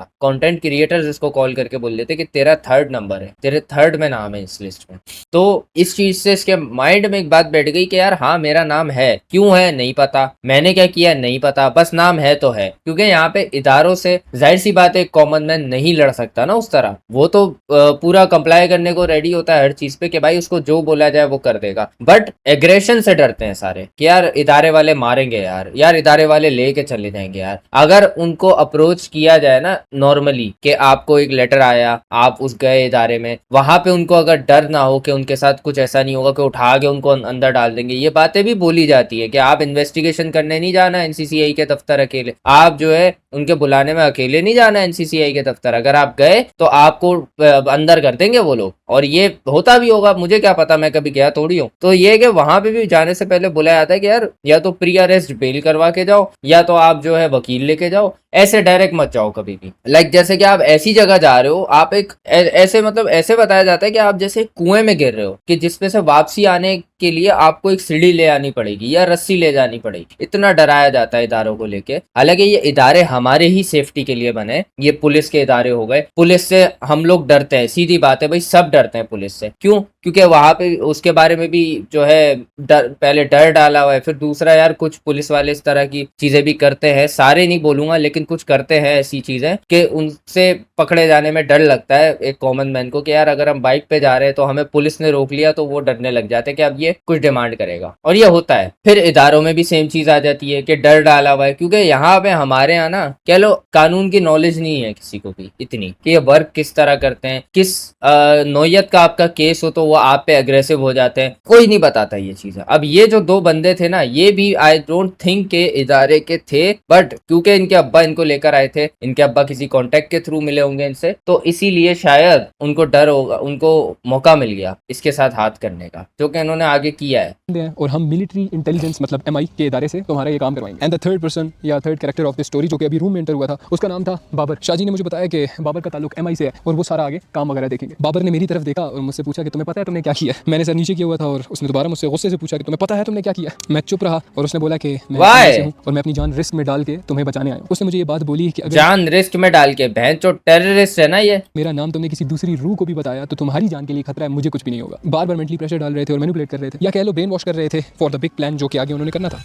डर डाल लेते because he don't know about, वही अगेन बात आ जाती है कानून वगैरह के बारे में कुछ नहीं पता, तो फिर फायदा उठाते हैं लोग यार इस चीज का। तो basically what they were doing was they created a big bubble around me, जिससे वो मुझे बाहर आने ही नहीं दे रहे। इतना झूठ बोला, इतना ड्रामा किया कि मुझे सब कुछ सच लगने लग गया था। यार बैक टू द टॉपिक, उन्होंने मेरे अबू को कहा कि इसको हम सेफ हाउस में रखेंगे, इसके लिए यहाँ रहना बिल्कुल भी सेफ नहीं, कोई भी आएगा और इसको उठा के ले जाएगा और ये यहाँ पर बिल्कुल अनसेफ है। उन्होंने मुझे बताया कि मेरे पीछे पुलिस है, MI है, NCCIA है और कुछ किडनैपर्स लगे हुए हैं जो कि मुझे पकड़ के पुलिस को दे देंगे। बेसिकली ये सारी कहानी के अराउंड लोगों ने मुझे सारी बातें कही थी। ऐसी ये बात मेरे अबू ने सुनी, बाउंटी चल रही है भाई इस बंदे पे। और मैं बैठ गया। मेरे अबू ने रोते हुए पूछा कि किधर रखोगे मेरे बेटे को। मेरे अबू ने ये बात कही कि मुझे मेरे बेटे से अजीज कुछ भी नहीं है, उसको बस किसी भी तरीके से इस मसले से निकाल दें। उन्होंने कहा कि कहाँ रखेंगे ये तो नहीं बता सकते, लेकिन जहाँ भी होगा एटलीस्ट सेफ होगा। उन्होंने कहा कि आप टेंशन मत लें, आप इसका कुछ सामान पैक करें, शाम को गाड़ी आएगी और वो इसको लेके चली जाएगी। मैं सऊद के घर गया, वहाँ पर मेरी अम्मी पहले से वेट कर रही थी मुझे देखने के लिए। मेरी अम्मी ने मुझे देखा और मेरी अम्मी सीधा रोने लग गई। मुझे शायद उस वक्त थोड़ा सा रियलाइज हुआ कि औलाद माँ बाप के लिए क्या चीज़ होती है। मैं अम्मी से आखिरी बार मिला, मैंने अम्मी को तसल्ली दी। अम्मी को बोला अम्मी ये चीज़ें तो होती रहती हैं, इंसान जब स्टेज पर पहुंच जाता है तो ये सारी चीज़ें तो आती हैं इंसान के लिए। देन उतनी देर में गाड़ी आ जाती है। मैं गाड़ी में बैठा, गाड़ी में शाजी और अहमद थे। बहुत तेज़ बारिश हो रही होती है और रात का वक्त होता है। मेरी फीलिंग्स उस वक्त प्योर एम्प्टीनेस की थी। I was feeling nothing kind of कि जो होगा देखा जाएगा। तो वो मुझे इस्लामाबाद के करीब फैसल हिल्स में एक प्लाजे के टॉप पर कुछ फ्लैट्स थे, वहाँ ले गए। मैं फ्लैट में गया और वहाँ पे एक अजीब सी बदबू थी, जैसे कि वो महीनों से यूज़ ना हुआ। मैंने सामान रखा, उन्होंने मुझे बैठने का कहा। बैठते साथ उन्होंने मुझे मैनिपुलेट करना शुरू कर दिया और साथ में कहा कि अब तुम यहीं पर रहोगे जब तक तुम्हारा मसला हल नहीं हो जाता, और साथ में बार बार इस चीज़ का जिक्र करना कि किसी के साथ कॉन्टैक्ट मत करना वरना तुम्हारी जान इसमें जा सकती है। So at this point yes I was 100%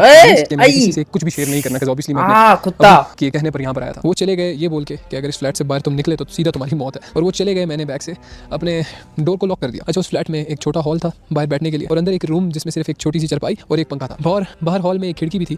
मैं एक चेयर पकड़ता हूँ और हॉल के पास ले आता हूँ और basically he was in jail क्योंकि सख्त तेज बारिश हो रही थी। अब यही पोजीशन मेरी आगे 10 दिन तक रहने वाली थी, मुझे ये नहीं था पता। आई जनरली थॉट कि शायद 2 दिन में सब कुछ पहले जैसा हो जाएगा and I will be free, but I was wrong. दिन में एक बंदा आता था, 3 वक्त का खाना देता था और चला जाता था। मेरे पास ना फोन था, ना टीवी, ना ही कोई ऐसी चीज़ जिससे मैं अपना टाइम पास कर सका। सिर्फ वही वही एक खिड़की और बाहर के नज़ारे, जैसे कोई एक कैदी उम्र कैद की सजा काट रहा था। मैं खुद से ही बातें करने लग गया था। इसी तरह 2 दिन गुजरे, 3 दिन गुजरे, 4 दिन गुजरे, फिर 10 दिन गुजर गए। अब तुम लोगों को तो मैंने ऐसे ही बोल दिया कि गुजर गए, लेकिन अल्लाह जानता है कि उस वक्त जो मेरे पे गुजरी वो मैं क्या बोलूँ उसके बारे में। टाइम उस रूम में हद से ज़्यादा स्लो गुजरता था। मैं घड़ी देखता था और वो घड़ी आगे ही नहीं बढ़ती थी। On day 10 I started losing my mind. Ahmed और नवीद बुखारी 2-3 दिन के अंदर एक दफ़ा चक्कर लगाते थे और मुझे बताते थे कि कोई भी प्रोग्रेस नहीं हुआ या कोई भी काम नहीं हुआ। And I used to beg them कि प्लीज़ इस काम को जल्दी खत्म करो। 10 मिनट बैठते थे और मुझे बोलते थे कि हम डील करेंगे तुम्हारे मामले में। और मुझे ऑब्वियसली डील का नहीं था पता कि डील क्या होती है। खैर, और वो चले जाते थे। 11 डे पर अहमद आया मेरे पास और मुझे बोला कि अब डील हो रही है तुम्हारी। वो 6 से 9 करोड़ तुम्हारे लिए मांग रहे हैं। आई गॉट शॉक्ड कि व्हाई द फक, मतलब क्यों दे दूं मैं उनको अपना पैसा। ही सेड कि आपका मसला वैसे हल होने वाला नहीं है, हमें डील मस्ट बनानी ही पड़ेगी। आई सिंपली सेड कि नहीं, कभी भी मैं इतना ज्यादा पैसा उनको नहीं देने वाला। ही सेड कि चलो मैं कोशिश करता हूँ। वो चला गया। On the 13th day Abu ने मुझे कुछ पैसे दे रखे थे। उनमें से मैंने एक फोन लाने को कहा उस बंदे को जो डेली मेरे लिए खाना ला रहा था। 10 के मैंने उसको दिए और मैंने उससे एक एंड्रॉइड मंगवाया because I was generally losing my mind. एक जैसे कोई बंदर पिंजरे में बंद हो और वो बाहर की दुनिया देख रहा हो। और उस वक्त जनरली मुझे जानवरों का भी रियलाइज हुआ कि जानवर जब एक पिंजरे में बंद होता है तो उसको कैसे फील होता है। मुझसे बर्दाश्त नहीं हो रहा था। I wanted to see what's happening on social media. मैं इंस्टाग्राम डाउनलोड करता हूँ और एक फेक आईडी बनाता हूँ। अपने अकाउंट के कमेंट सेक्शन में जाता हूँ तो वहाँ पर एक अलग ही लेवल का हेट चल रहा था। आई वाज नॉट अंडरस्टैंडिंग कि ये हो क्या रहा है आखिर। सारे इस टाइप के कमेंट्स थे कि अब डकी के बाद तेरी भारी है। Like most hateful comments you can imagine वो मेरे और मेरी फैमिली के बारे में थे। अब ये ऑब्वियसली वो लोग थे जो कभी किसी और को कुछ भी करता देख नहीं सकते थे, जो ऑब्वियसली अपनी जिंदगियों से तंग थे, अपनी फ्रस्ट्रेशन किसी और के कमेंट सेक्शन में निकालनी थी उन्होंने। मैं उस वक्त सिर्फ उनको देख सकता था और अपने डिफेंस में कुछ भी नहीं बोल सकता था। 2 दिन बाद फिर अहमद आया और उसने मुझे बोला कि फाइनल डील 2 करोड़ की हुई है और इससे नीचे अब वो कभी भी नहीं जाने वाला। सो आई रिप्लाइड कि इसमें मेरा सारा मसला हल हो जाएगा। ही सेड कि हाँ ऑब्वियसली इसमें तुम्हारा सारा का सारा काम हो जाएगा। तो मैंने उस चीज़ के लिए एग्री कर दिया। ठीक है कि हाँ मैं 2 करोड़ दे दूंगा अपने मसले हल करने के लिए। तो उसने मुझे कहा कि ठीक है तुम्हारी डील हो जाएगी, तो इसकी पेमेंट तुम कैसे करोगे। तो मैंने कहा कि अब्बू को बोलो कि समझ लोगों को बोले कि पैसे मेरे जो पैसे उनके पास सेविंग्स पड़ी है वो उनसे जल्दी से ले ले। तो उसने कहा ठीक है और उसने मुझे शिफ्ट होने का कहा। जब उसने मुझे शिफ्ट होने का कहा यहाँ से तो आई वाज रियली हैप्पी, मैं बहुत ज़्यादा खुश हो गया और मैंने अपनी पैकिंग शुरू कर दी। और ये मेरा 16th डे था ऑफ प्योर आइसोलेशन। बस एक आध बंदा कभी कभार आ जाता था और प्योर आइसोलेशन में मेरा ये 16th डे था। मुझे दूसरी लोकेशन पर ट्रांसफर किया जाता है। इस्लामाबाद में कोई जगह थी, मुझे नाम नहीं याद उसका। खैर वहाँ पर मुझे फर्स्ट टाइम एक टीवी दिया जाता है, नेटफ्लिक्स और यूट्यूब उसमें था। तो अहमद मुझे कहता है कि एक वीडियो बना के तुम्हारे अम्मी अब्बू को दिखानी है कि तुम किस तरह रह रहे हो एटलीस्ट, ताकि वो जो परेशान हो रहे हैं वो खुश हो जाएंगे ये देख के। अब ये वो माँ जो किसी रात अगर मैं घर नहीं आता था और दोस्तों के साथ होता था, बाहर होता था, तो पूरा दिन अगले दिन मेरे साथ लड़ती रहती थी इस बात पर। अब उसी माँ ने मुझे 16 दिनों से नहीं देखा हुआ था और ना ही मेरी आवाज़ सुनी थी। अब ये सिर्फ जिनकी औलादे हैं ना वही समझ सकते हैं इस बात को, इस दर्द को। तो मैंने मैं समझ सकता हूँ, मेरी औलाद है भाई, ये गंदी औलाद की तरह पंजे मार रहा है मुझे पीछे। सॉन्ग लगाया और उसको बोला कि ये वीडियो मेरी बनाओ और मैं उसमें एक्टिंग करूंगा एज एन कि मैं बहुत ज़्यादा खुश हूँ यहाँ पर, I am enjoying myself. Then again मुझे वहाँ से ट्रांसफर कर दिया गया टू अ न्यू लोकेशन। ये कहा जाता है कि तुम्हारी सेफ्टी के लिए तुम्हें बार बार ऑब्वियसली जगह चेंज करनी पड़ेगी। आई डोंट नो, खुदा ही जानता है कि what they had behind this mental torture, क्योंकि ऑब्वियसली 16 दिन एक बिल्कुल आइसोलेशन में रखने के बाद टीवी दे देना, एक हाईज एंड लोज इस तरह सिनेरियो चल रहा था सारा। देन 10 दिन मैं एक दूसरी लोकेशन पर रहा obviously without phone without anything. तो यही सिनेरियो था विदाउट टीवी। तो उस वक्त फिर मुझे अहमद ने बताया था कि they had to sell my Revo जो उस वक्त मेरा डाला था। और ऊपर से ये भी कि मेरी एक सिविक आरएस थी वो भी समझ लोगों ने सेल कर दी थी, कि जिसके पैसे वो अबू को स्लोली दे रहे हैं। आरएस सिविक थी इसके पास, सिविक एक्स, हाँ याद आया कौन सी, हाँ याद देखी हुई। I got shocked कि why they had to sell my things, मतलब मेरी गाड़ियाँ क्यों बेच रहे हैं, मेरे पैसे पड़े हुए थे उनके पास, डायरेक्ट पैसे क्यों नहीं दे रहे और मेरी गाड़ी बेचकर क्यों पैसे वापस कर रहे हैं। तो अहमद ने कहा कि जब यहाँ से जाओगे तो तुम्हें अबू साहब बता देंगे। फास्ट फॉरवर्ड करते हैं अराउंड 30 डेज बाद उन्होंने मुझे अपने पेरेंट्स के पास वापस जाने की इजाजत दे दी। और तब तक मुझे एनसीसीआई की तरफ से एक नोटिस भी आ गया था। मेरी न्यूज़ भी चल रही थी कि हुरैरा के खिलाफ मुकदमा दर्ज। तो शाहजी अहमद और बाबर ने मुझे बात की कि अभी आप अच्छा ये बाद में आया था तेरे पास? क्लियर हो और कोई इशू नहीं है, अब आप घर जा सकते। तो मैंने अहमद को ये बात बोली कि ये नोटिस और ये न्यूज़ वगैरह ये क्या सीन है, क्या चक्कर है। कि आगे भी आएंगी, आपने इन चीज़ों को इग्नोर करके आगे अपना काम करना है और चलना है। खैर आपको ये बात पता है कि क्या होता है ये सब कुछ करने के बाद जो मैंने मुझसे करवाई गई बेसिकली ये चीज़ें मुझे नहीं था पता उस वक्त, और मुझे बाद में ऑब्वियसली जाके पता लगा। Basically you must have to appear in court, otherwise तुम एक मुजरिम डिक्लेयर हो जाते हो। खैर बैक टू द स्टोरी, मैं वापस आया, डिफॉल्टर बन जाते हो। अबू से मिला, दे वर हैप्पी कि I was back and obviously I was happy. मुझे अहमद की तरफ से टोटल क्लियर चिट मिल चुकी थी। अहमद वाज लाइक अ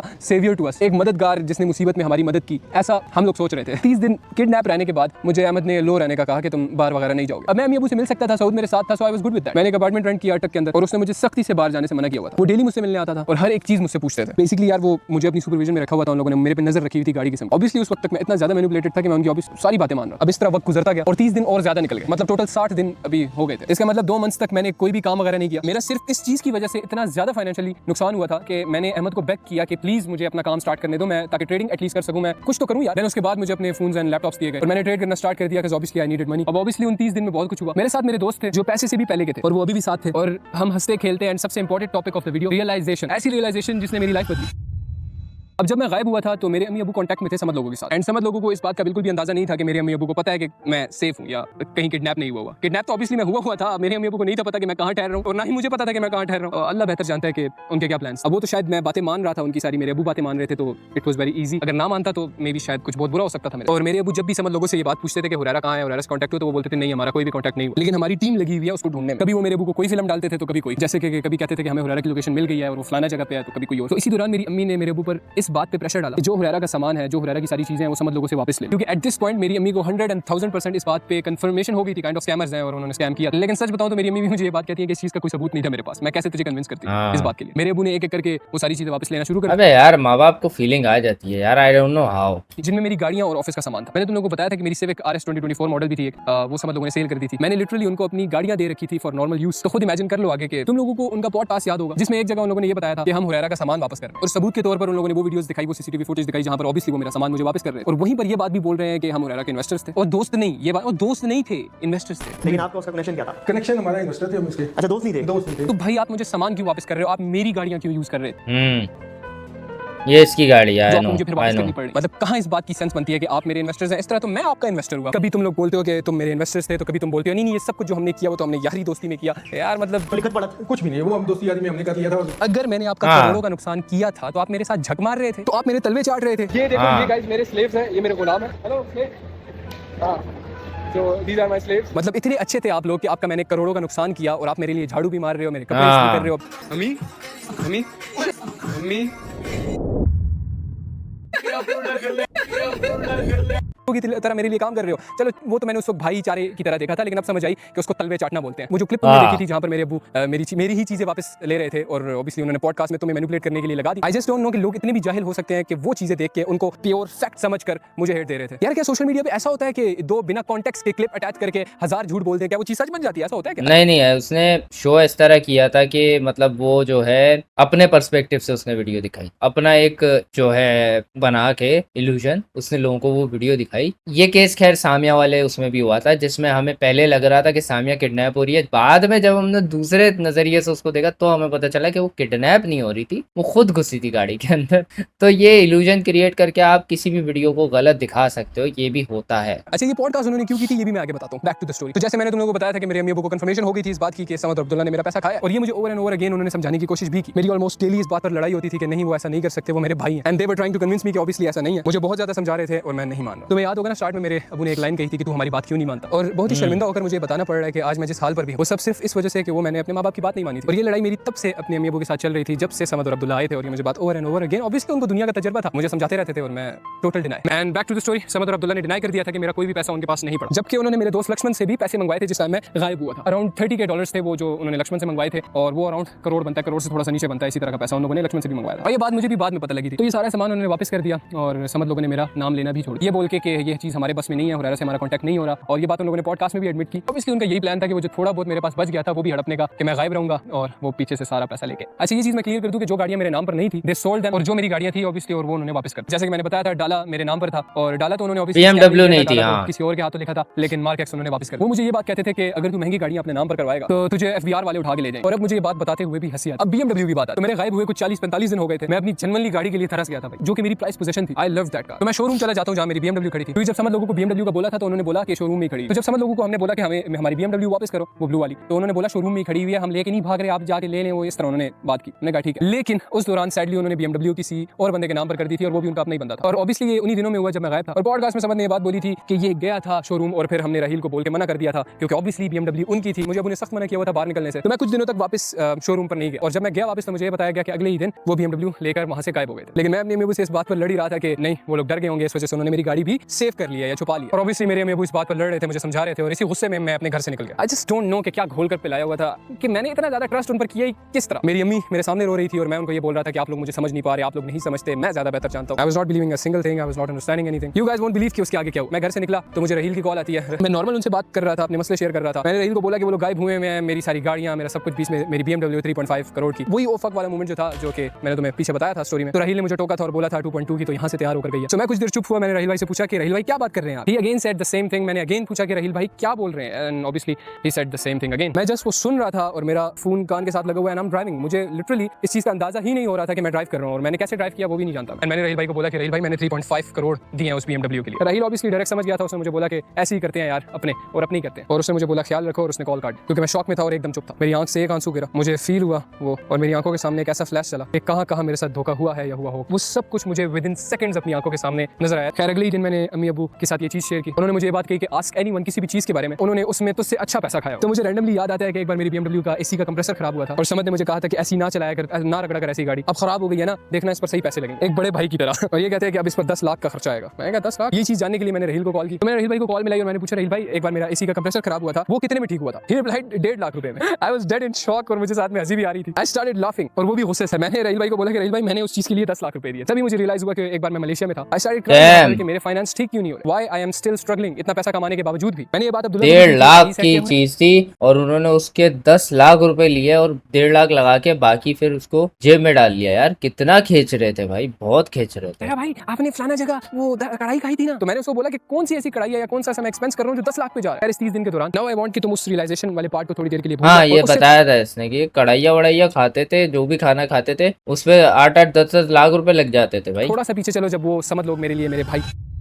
तो अहमद आता है और मुझे कहता है कि हमने तुम्हें क्लियर करवाया है इस सेंस में कि हमने इदारे वालों को बोला है कि सारे पैसे और सब कुछ समद लोगों के पास है और हुरैरा के पास कुछ भी नहीं है। तो हुरैरा तुमने आगे समद लोगों का नाम देना, तब जाके तुम टोटल क्लियर होगे, अभी तक तुम सही क्लियर नहीं हुए हो। तो क्या तुम नाम दोगे? आई रिप्लाइड के नेवर, मैं क्यों दूंगा उनके नाम। एंड वही सेम शिट कि वो मेरे भाई हैं, मैं उनका नाम नहीं दे सकता। अहमद सेड कि तुम्हें उनका नाम हर सूरत देना ही पड़ेगा वरना तुम बिल्कुल भी क्लियर नहीं होगे। तुम्हें तुम्हारा वादा याद है ना कि जो हम बोलेंगे तुम वो मानोगे। आई सेड कि मैं अगर उनका नाम दूंगा तो क्या होगा? ही रिप्लाइड कि पूरी जिंदगी वो जेल में सड़ेंगे और NCCI जितना भी पैसा निकालेगी सब ले जाएंगे, जब तक आखिरी पेनी तक उनकी जेब से नहीं निकलाती तब तक वो उनको मारते रहेंगे। उसने कहा टकी को देखो ना। अब ये बात अहमद जानता था कि मैं कभी भी उनका नाम नहीं देने वाला। आई रिप्लाइड कि नहीं मैं नहीं दूंगा उनका नाम, उनके छोटे छोटे बच्चे हैं, उन छोटे छोटे बच्चों को मैंने अपने हाथ से पाला। वो उठा और बोला कि यू हैव नो चॉइस, मैं कल आऊंगा और तब तक तुम सोच लो। मैं पूरी रात नहीं सोया, मेरा टेंशन से दिमाग फट रहा था। खैर वो अगले दिन आया और मैंने उसको बोला कि मैं नाम नहीं दे सकता। मैंने उसको बोला कि अगर मैंने ये किया तो मैं पूरी जिंदगी चैन से सो नहीं पाऊंगा। उनके बच्चों का चेहरा बार बार मेरे सामने आता रहेगा। आई बेग्ड हिम कि अहमद प्लीज कोई बीच का रास्ता निकाल लो क्योंकि मैं नहीं दे सकता उनका नाम। मैंने इवन ये तक बात की उन्हें कि मैं उनके बदले पैसे दे देता हूँ, उनकी डील के पैसे भी मैं दे देता हूँ। तो तब अहमद ने कहा कि ठीक है तुम्हारे लिए, सिर्फ तुम्हारे लिए मैं एक काम करता हूँ, वरना मुझे शाजी ने तो मना किया हुआ था ये बताने से भी। उन्होंने बोला था डायरेक्ट नाम दे देंगे, लेकिन मैं तुम्हें जानता था इस वजह से मैं तुम्हें बता रहा हूँ। Now this is what Ahmed was exactly trying to manipulate me into doing. मतलब वो यही मुझसे कराना चाहता था, बट ऑब्वियसली को मैनिपुलेट करके मुझे करवाना चाहता था। और वो क्या कराना चाहता था मैं बताता हूँ। उसने मुझे बोला कि तुम समझ लोगों को कॉल करो और बताओ कि ये सारा सीन है और उनको सारी ये चीजें समझाओ कि मैंने अपने आप को सेव कर लिया है, लेकिन तुम लोगों का नाम आगे मैंने दिया है, ऑप्शन और नहीं था। और अब तुम लोगों को भी सेव कर लेंगे अगर तुम लोग आते हो और डील कर लेते हो। तो ये नेक्स्ट बिग प्लान था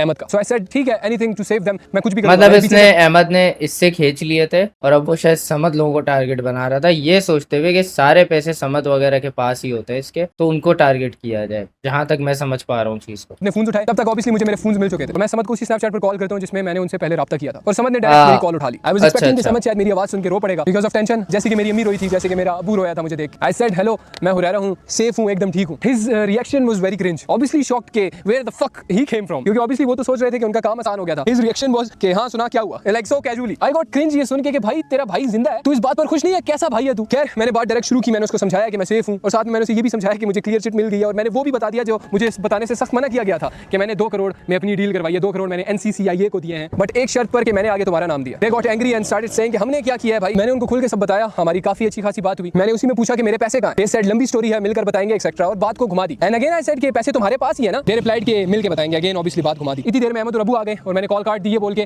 कि मैं दोबारा कॉल करता हूं। तो अहमद आया, मैंने अहमद को बोला कि बताएं मैंने क्या बोलना है, आप मेरे सामने बैठे और मैं उनको कॉल करता हूं। तो ही सेड आओ तुम कॉल करो और बोलो उनको कि तुम लोगों ने यहां आना है और क्या तुम डील करोगे और आगे किसी का नाम दोगे ताकि वो तेरे साथ ना लड़े कि तूने हमारे नाम क्यों दिए। सो एटलीस्ट उसको पता हो कि आगे बंदों का नाम देना लाजमी है। ये एग्जैक्ट वर्ड्स मैं कोट कर रहा हूं अहमद के। मैंने उनको कॉल की और अगेन यही सेम चीज सही तरह उनको समझाई कि बंदों का नाम देना लाजमी है, ऑब्वियसली जो एग्जैक्ट चीजें मुझे अहमद ने बताई थी। अच्छा इससे पहले मैं एक चीज कंफर्म करता चलूं कि अहमद ने मुझसे पूछा कि क्या तुम्हारे बोलने पर वो आएंगे और आई सेड कि हां 100% मैं उनको बोलूंगा, वो ऑब्वियसली आएंगे। बेसिकली वो मुझे ये कह रहा था कि मैं उनको बुलाऊं और टेबल टॉक करवाऊं इदारों के बंदों के साथ, so they can save Abdullah and Samad. I was genuinely trying very hard to convince them और मेरी बात उनसे घंटे से भी ज्यादा हुई थी। लेकिन कुछ सेकंड की रिकॉर्डिंग क्लिप पॉडकास्ट में भी सुनाई गई थी अगर तुम्हें याद हो, जिसमें ये दिखाया गया कि मैं उनको ब्लैकमेल कर रहा हूं और ऑब्वियसली मेरे दोस्तों को मेरे खिलाफ किया गया। आई डिमांड कि पूरी कॉल रिकॉर्डिंग अपलोड की जाए। ऑब्वियसली घंटे की रिकॉर्डिंग है ना, आधा सच भी पूरा झूठ होता है। You can clearly see more recordings, यहीं पर उन्हीं की स्क्रीन रिकॉर्डिंग में तुम्हें और रिकॉर्डिंग्स भी दिख रही हैं, लेकिन सिर्फ वो पार्ट कट करके लगाए गए जहां तुम्हें मैनिपुलेट किया जा सके या कह लो कन्विंस किया जा सके कि I am the bad guy. और इसमें उन लोगों ने साथ दिया यार, वो जो है इसके दुश्मन बैठे हुए। मुझे अफसोस इस बात का हो रहा है उनपे कि यार देखो आई नो कि ही इज योर राइवल या कंपटीशन या दुश्मन कह लो, बट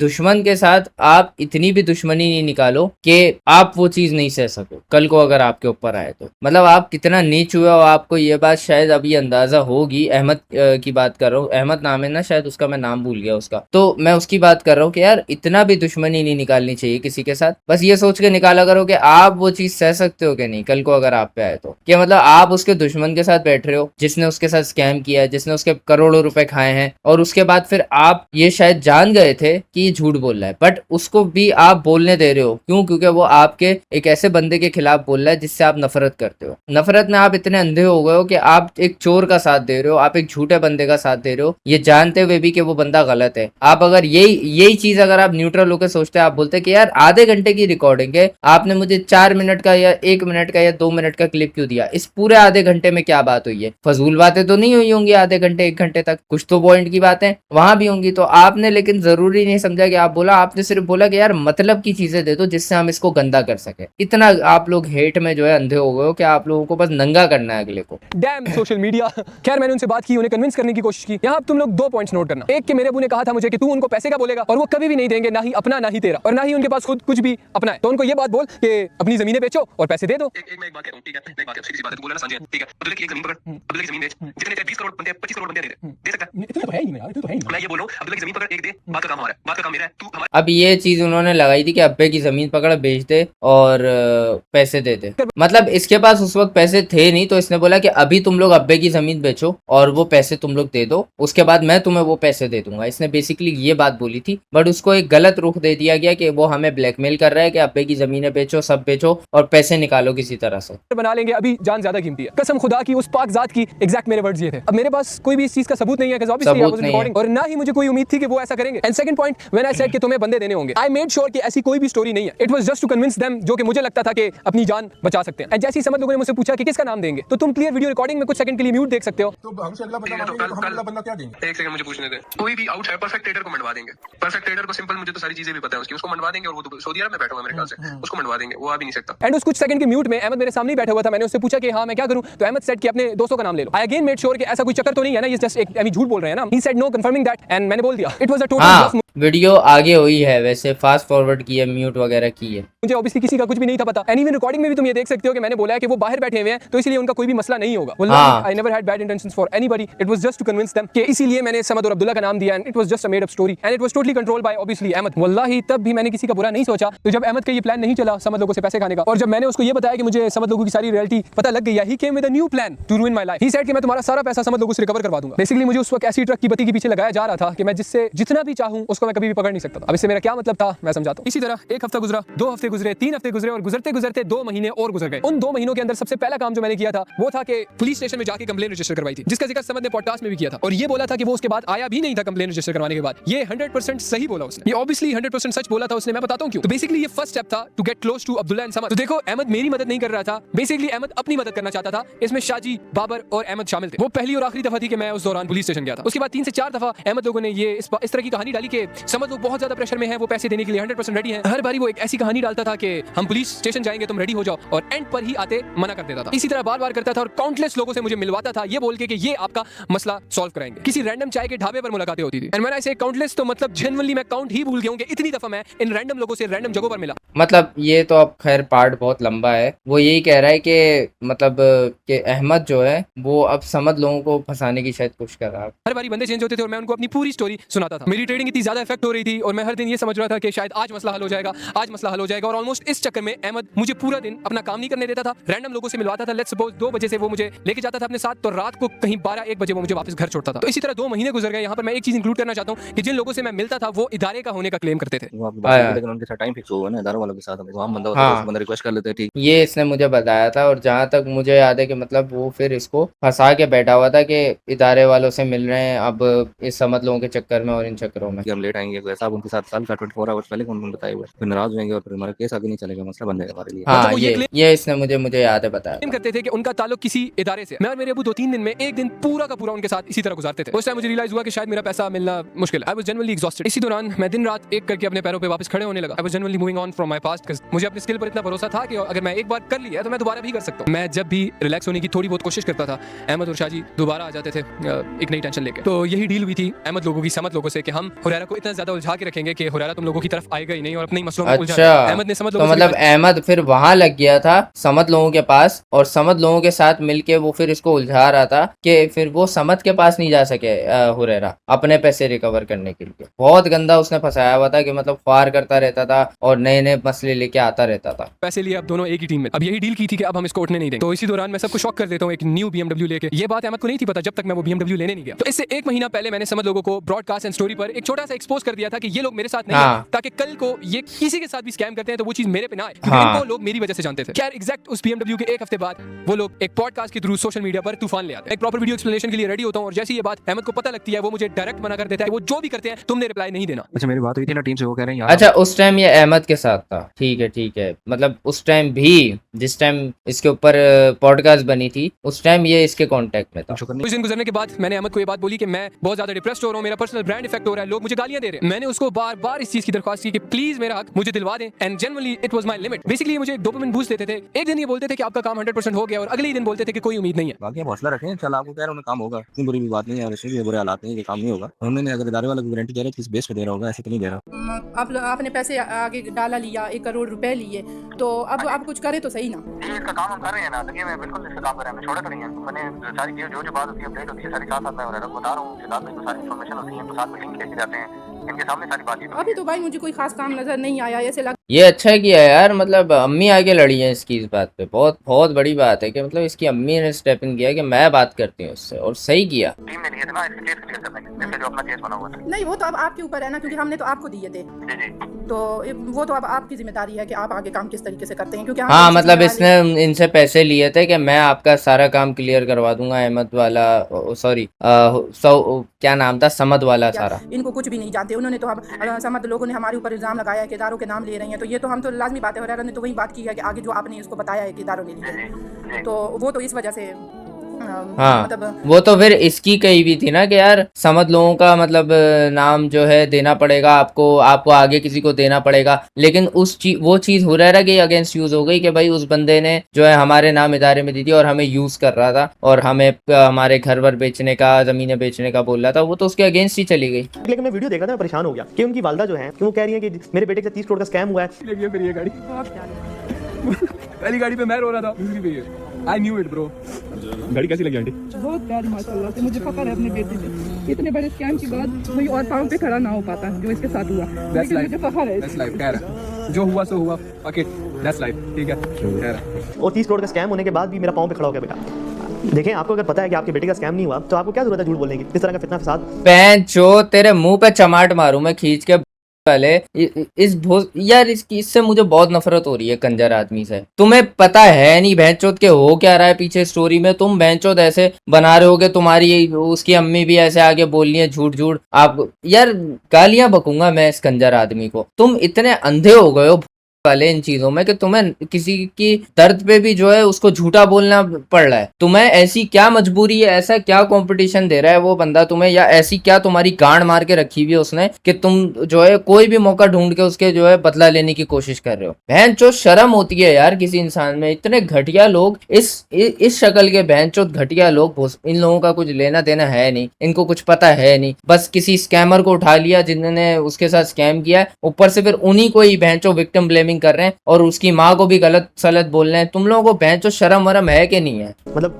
बढ़ाने की, अब हमने इतनी सारी रिकॉर्डिंग तो सारा कुछ दे दिया। अगर हुरैरा के साथ वाकई 30 करोड़ का स्कैम हुआ है तो मैं उसको 30 करोड़ पे दूंगा, ठीक है? और वो सारी दे पहले, अब दे, अब साबित हो गया है, अब तू देगा पैसे। अगर तूने नहीं दिया तो तू फिर जो है ना नामर्द है, सीधी बात है। तेरी जबान है कि तूने बोला है कि अगर इसके साथ वाकई हुआ है तो मैं दूंगा, इसने साबित कर दिया है इस वीडियो में। अब तो तू देगा। अगर ये इसने नहीं दिया ना 30 करोड़ रुपए, भाई हुरैरा मैं तुझे बोल रहा हूँ कि ये जो है 30 करोड़ रुपए तुझे देने का पाबंद हो गया है, क्योंकि इसने अपनी जबान से बोला है। अगर तू इससे एक बार इसको मैसेज करके बोल के भाई आपने ये बात बोली थी, मुझे 30 करोड़ रुपए आप दोगे, अब ये आपको देगा 30 करोड़ रुपए किसी भी हालत में। आप साबित कर चुके हो यहाँ वीडियो में सब दिखा के, जितना भी कुछ आपने एक्सप्लेन किया। अब इस बंदे के पाबंदी अब ये बंदा पाबंद है इस चीज का, इसकी गांड से निकलवाई हो 30 करोड़ रुपए। सारी रिकॉर्डिंग को सबूत ला दी, ये 30 करोड़ पे ये बंदे बैठे हैं, इनको मैं उसके सामने पकड़ के माफी मंगवाऊंगा और सारा काम करूंगा। ये मेरी मंगवा माफी जिम्मेदारी है, आप लेके आ जाए। तो इस तरह के झूठ और सारी फैमिली को इन्वॉल्व कर देना, इस तरह के फितने सिर्फ और सिर्फ पैसों के चक्कर में।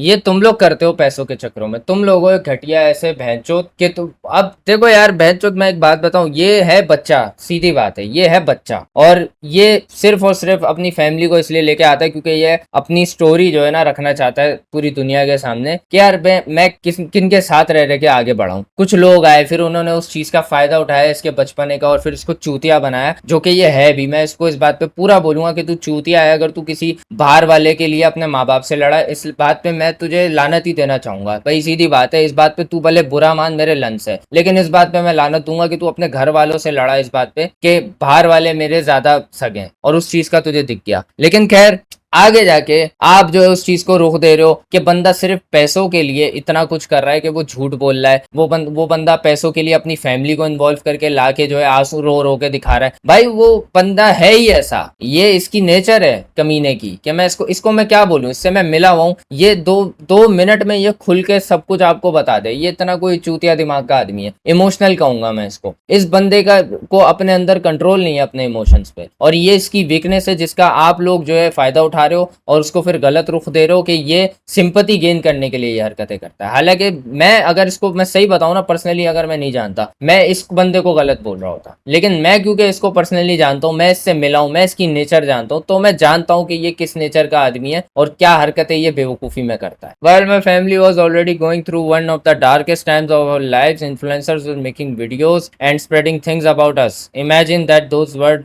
did to a family that was already fighting to survive emotionally. My mother still hasn't recovered from that time. She continues to struggle with sleepless night, her mental health, and her physical health. The pain from those days never truly left her. I was working so hard to give my parents a better life, to make sure they never had to worry as they grow older. Instead, this trauma seemed to age them far sooner than they ever should have. That's how devastating this period was for my family. And ये चूतिए जिनकी मैं बात करूं, ये ऐसे भड़वे, ये लोग दूसरों के दुख में ना जानते हैं कि क्या हो रहा है, ना इनको बहनचोद पूरी स्टोरी पता है। अपनी गांड लेके घुस गए कि भाई हमें एक बंदा मिल गया है जो कि क्लेम कर रहा है कि हुरैरा जो है वो स्कैम करके भागा है इनके साथ। हुरैरा की साइड आपने पूछी नहीं, हुरैरा से आपने कांटेक्ट किया नहीं, हुरैरा हुआ गायब, उसके अपने मसले चल रहे हैं। इस अपॉर्चुनिटी को देख के एक बंदा आपके पास आया और उसने आके सब रिवील कर दिया कि भाई ये जो लोग हैं ना, ये मेरे साथ स्कैम करके भागे। तो आपने उस चीज का फायदा उठा लिया, बजाय कि आप एक इंसान के बच्चे बनते और आप एक दफा पूछ लेते कि भाई ये जो बात बोल रहे हैं क्या ये सच है, या फिर उस चीज की सेंस बना लेते। ये लीस्ट आप कर सकते थे कि आप उस चीज की सेंस बना लेते। आपने उसके बावजूद क्या किया, आपने उसको गालियां पड़वाई हैं, आपने उसको खुद इस तरह का दिखाया है कि वो जो है गलत आदमी है। आप खुद दिखा रहे हो कि वो जो है अपने माँ बाप को यूज कर रहा है इमोशनली दिखाने के लिए कि भाई हम लोगों पर कितना हार्ड टाइम है। वो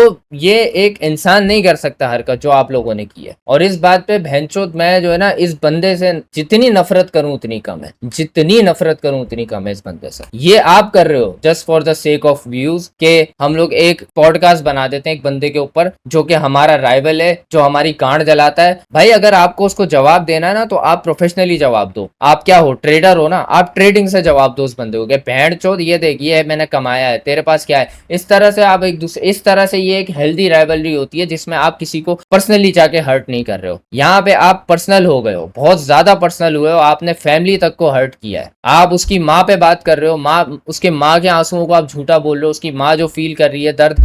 आप बताओ, वो अपने बच्चे से जिस तरह गले लग के रो रही है और बता रही है कि इसके साथ स्कैम हुआ है, आप उसको झुटला रहे हो। कितने बहन के लोड़े हो आप लोग यार। मैं आप लोगों को कौन सी गाली दूं, और क्यों कर रहे हैं? क्योंकि वो इनकी गांड मारता है, इनके पास अब कोई जवाब है नहीं देने को, तो ये लोग पर्सनल होकर जवाब दे रहे हैं। उसका वीक पॉइंट ढूंढ के वहां पे उसको नंगा करने की कोशिश कर रहे हैं कि बस किसी तरह से इसको गालियां पड़ जाए, सेटिस्फेक्शन चाहिए हमें। तो भाई आपको एक ग्रुप में ऐड करने लगा, उसमें बिग ब्रदर भी हैं और लोग भी हैं, क्योंकि वो साथ साथ अब डेली अपडेट्स पे जो है काम चल रहा है, बहुत स्पीड से करते हैं। एक तो ये बिग ब्रदर आइडेंटिटी रिवील नहीं हुई भी ना, कोई भी बिग ब्रदर बन जाता है।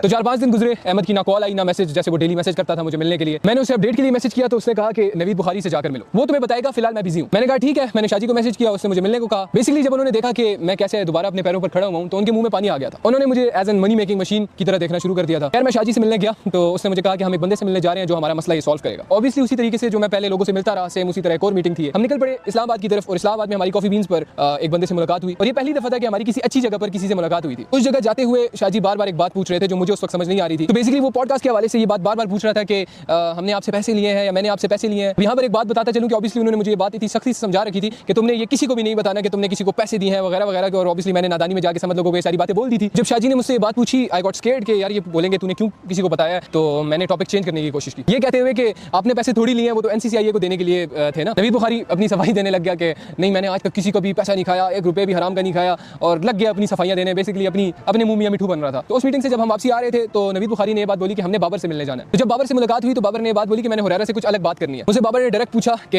ये क्या बात तुमने की है पॉडकास्ट के अंदर, किसने तुमसे पैसे लिए? मैंने डायरेक्ट बोल दिया कि वही 2 करोड़ जो अहमद ने लिए हैं, आपको पता है ना। He was silent. तो मैंने अगेन पूछा आपको पता है ना। ही सेड नो, और मेरा कुछ सेकंड्स के लिए दिल और दिमाग एकदम बंद हो गया था। मेरे आंख से एक आंसू गिरा, पर जनरली मैं रोया नहीं उस वक्त। मेरे दिलो दिमाग में सिर्फ ये बात चल रही थी कि not again man, not again. इतनी देर में शाजी पीछे से आया और कहता है तूने बता दिया बच्चे को? मैंने बोला था ना नहीं बताना। Being the good guy he was. Babar कहता है मैं क्यों ना बताता, इस बच्चे की जान खतरे में है, इसकी लाइफ बर्बाद हो सकती है। इसको अहमद ने बोला है कि इसको क्लियर चिट मिल चुकी है, जबकि इसको कोई क्लियर चिट नहीं मिली और ये यहाँ पर बेगम फिर रहा है। इसके पीछे लोग लगे हुए हैं जो इसको उठा लेंगे और इसको इस बात का पता ही नहीं है। मैं लिटरली पैनिक करने लग गया। तो मुझे बाबर ने कहा कि लेकिन हमारे होते हुए तुम्हें कुछ भी नहीं कह सकता। इतनी स्पीड से इतना सब कुछ करते थे कि इन 2-3-4 मंथ्स के अंदर मुझे कुछ सोचने का मौका ही नहीं देते थे। ऑब्वियसली उन्होंने मुझे इतनी नजर में रखा हुआ था, इतना बिजी रखा हुआ था। कोई अच्छा, मतलब अगेन फिर वही चीज स्टार्ट कर दी अहमद के साथ। उन्होंने मिलकर नए बंदे को जोड़ा और फिर उसने फिर ये स्टोरी डाली कि भाई ये तो क्लियर है ही नहीं, वगैरह वगैरह। इस तरह मैं कंटिन्यूसली फंसा के रखा गया और नजर में रखा गया। खैर हम उस जगह पहुंचे जहां हमें मिलने का कहा गया था। अगेन से वो काफी एक्सपेंसिव जगह थी। फिर उसने मुझे बात बोली कि ये देखो ये जगह होती है ना जहां असली इदारे वाले बैठते हैं, ना कि चाय के ढाबों पर। और फिर मुझे ये फील कराया जा रहा था कि इससे पहले मैं जिन लोगों से मिल रहा था वो रियल लोग नहीं थे और अब ये रियल लोग हैं, बिकॉज़ ऑब्वियसली एक्सपेंसिव जगह पर बैठे हुए। उस प्राइवेट मीटिंग के अंदर मैं 5 से 6 लोगों से मिला।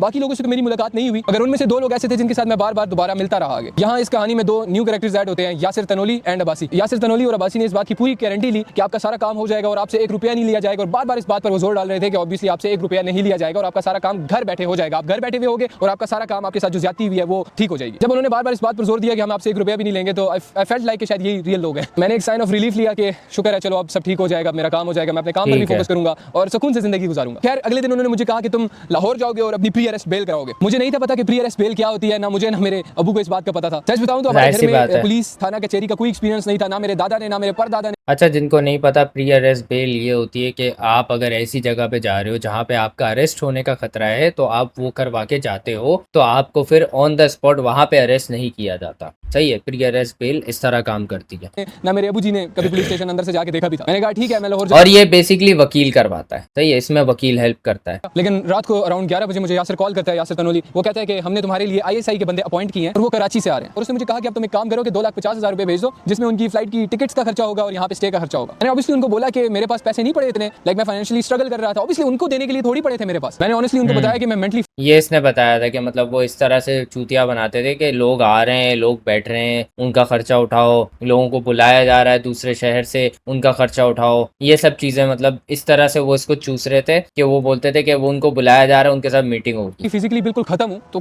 क्यों आप मेरे से डिमांड कर रहे हैं इस चीज़ की। मैंने उनको बताया कि मेरी रिसेंट मंथ में काफी ज्यादा लॉसेज हुए हैं। एक दिन प्रॉफिट होता है तो 3-4 दिन लगातार लॉसेज हो रहे होते हैं मुझे, जिसकी वजह से मैं ऑलमोस्ट ट्रेडिंग भी नहीं कर रहा था और मेरी कोई स्टेबल इनकम भी नहीं थी। बेसिकली मुझे ये फील कराया जाता है कि अगर ये लोग नहीं आते तो तुम्हारा मसला नहीं हल होने वाला। काइंड ऑफ तुम्हारा मसला अगर ये लोग आ जाते हैं तो जल्दी हल हो जाएगा। एक कांस्टेंट प्रेशर और अर्जेंसी क्रिएट करके मेरे से पैसे निकाले जाते थे। एंड वही बात अगेन रिपीट हो रही थी कि पहले कब हुआ है तुम्हारा काम ऐसे, हम लोग तुम्हारे लिए एक्चुअल में काम करें, हमारी वजह से तुम पहली दफा कोर्ट में गए हो। जो काम हमने आपको भाईजान करके दिया है ना, ठीक है, आपको ये तो वाज़ेह किया है ना कि ये मसला आप पे ये फलानी जगह पे ये मसले बने हुए हैं। आपसे तो अगले ने करोड़ों रुपए लेके भी आपको ये नहीं बता सके कि भैया आप तो क्लीन चिट लेके फिर रहे हैं। हाँ, अब ये मतलब कि ये जो है अलग अलग बंदों ने चूसा था। ये मेरा ख्याल, मुझे जहां तक समझ आ रहा है, ये एक ही था रैकेट जो उसको चूस रहा था, अलग अलग बंदे बन के मतलब उन्होंने बोला कि यार अहमद तो आपको खराब कर रहा है, अहमद तो आपको लूट रहा है, हम असल सही लोग हैं, आप हम पे भरोसा करो, हम हमें पैसे दो, हम आपको क्लियर करवा के देंगे सब कुछ। अहमद ऑलरेडी 2 करोड़ रुपए इनसे ले चुका था, जो कि इसने जहां तक मुझे समझ आया बताया। अगले दिन उनको 2,50,000 अगेन से भेज दिए, उनके मुताबिक फ्लाइट्स और बाकी खर्चे के लिए। और उसके अलावा एक और बात बताई गई मुझे कि तुम्हारी गाड़ी भी चाहिए होगी, क्योंकि जो ISI वाले आ रहे हैं उनको ट्रांसपोर्टेशन के लिए हम लोगों ने वो गाड़ी प्रोवाइड करनी होगी। तो मैंने कितनी एक स्टूपिड सी बात है कि इसका इतना भी दिमाग नहीं चल रहा कि एक एजेंसी के बंदे आ रहे हैं जो कि मतलब ISI वाले, यार एक हाई प्रोफाइल एजेंसी है, उनके पास मतलब गाड़ी नहीं होगी, उनको इसकी गाड़ी चाहिए होगी, उनके पास टिकट के पैसे नहीं होंगे, उनको इससे पैसे चाहिए होंगे। कितनी अजीब सी बात है यार कि मतलब उनका खर्चा उठाना पड़ रहा है खुद से। तो ये सुनने में भी अजीब लगता है और इसने भी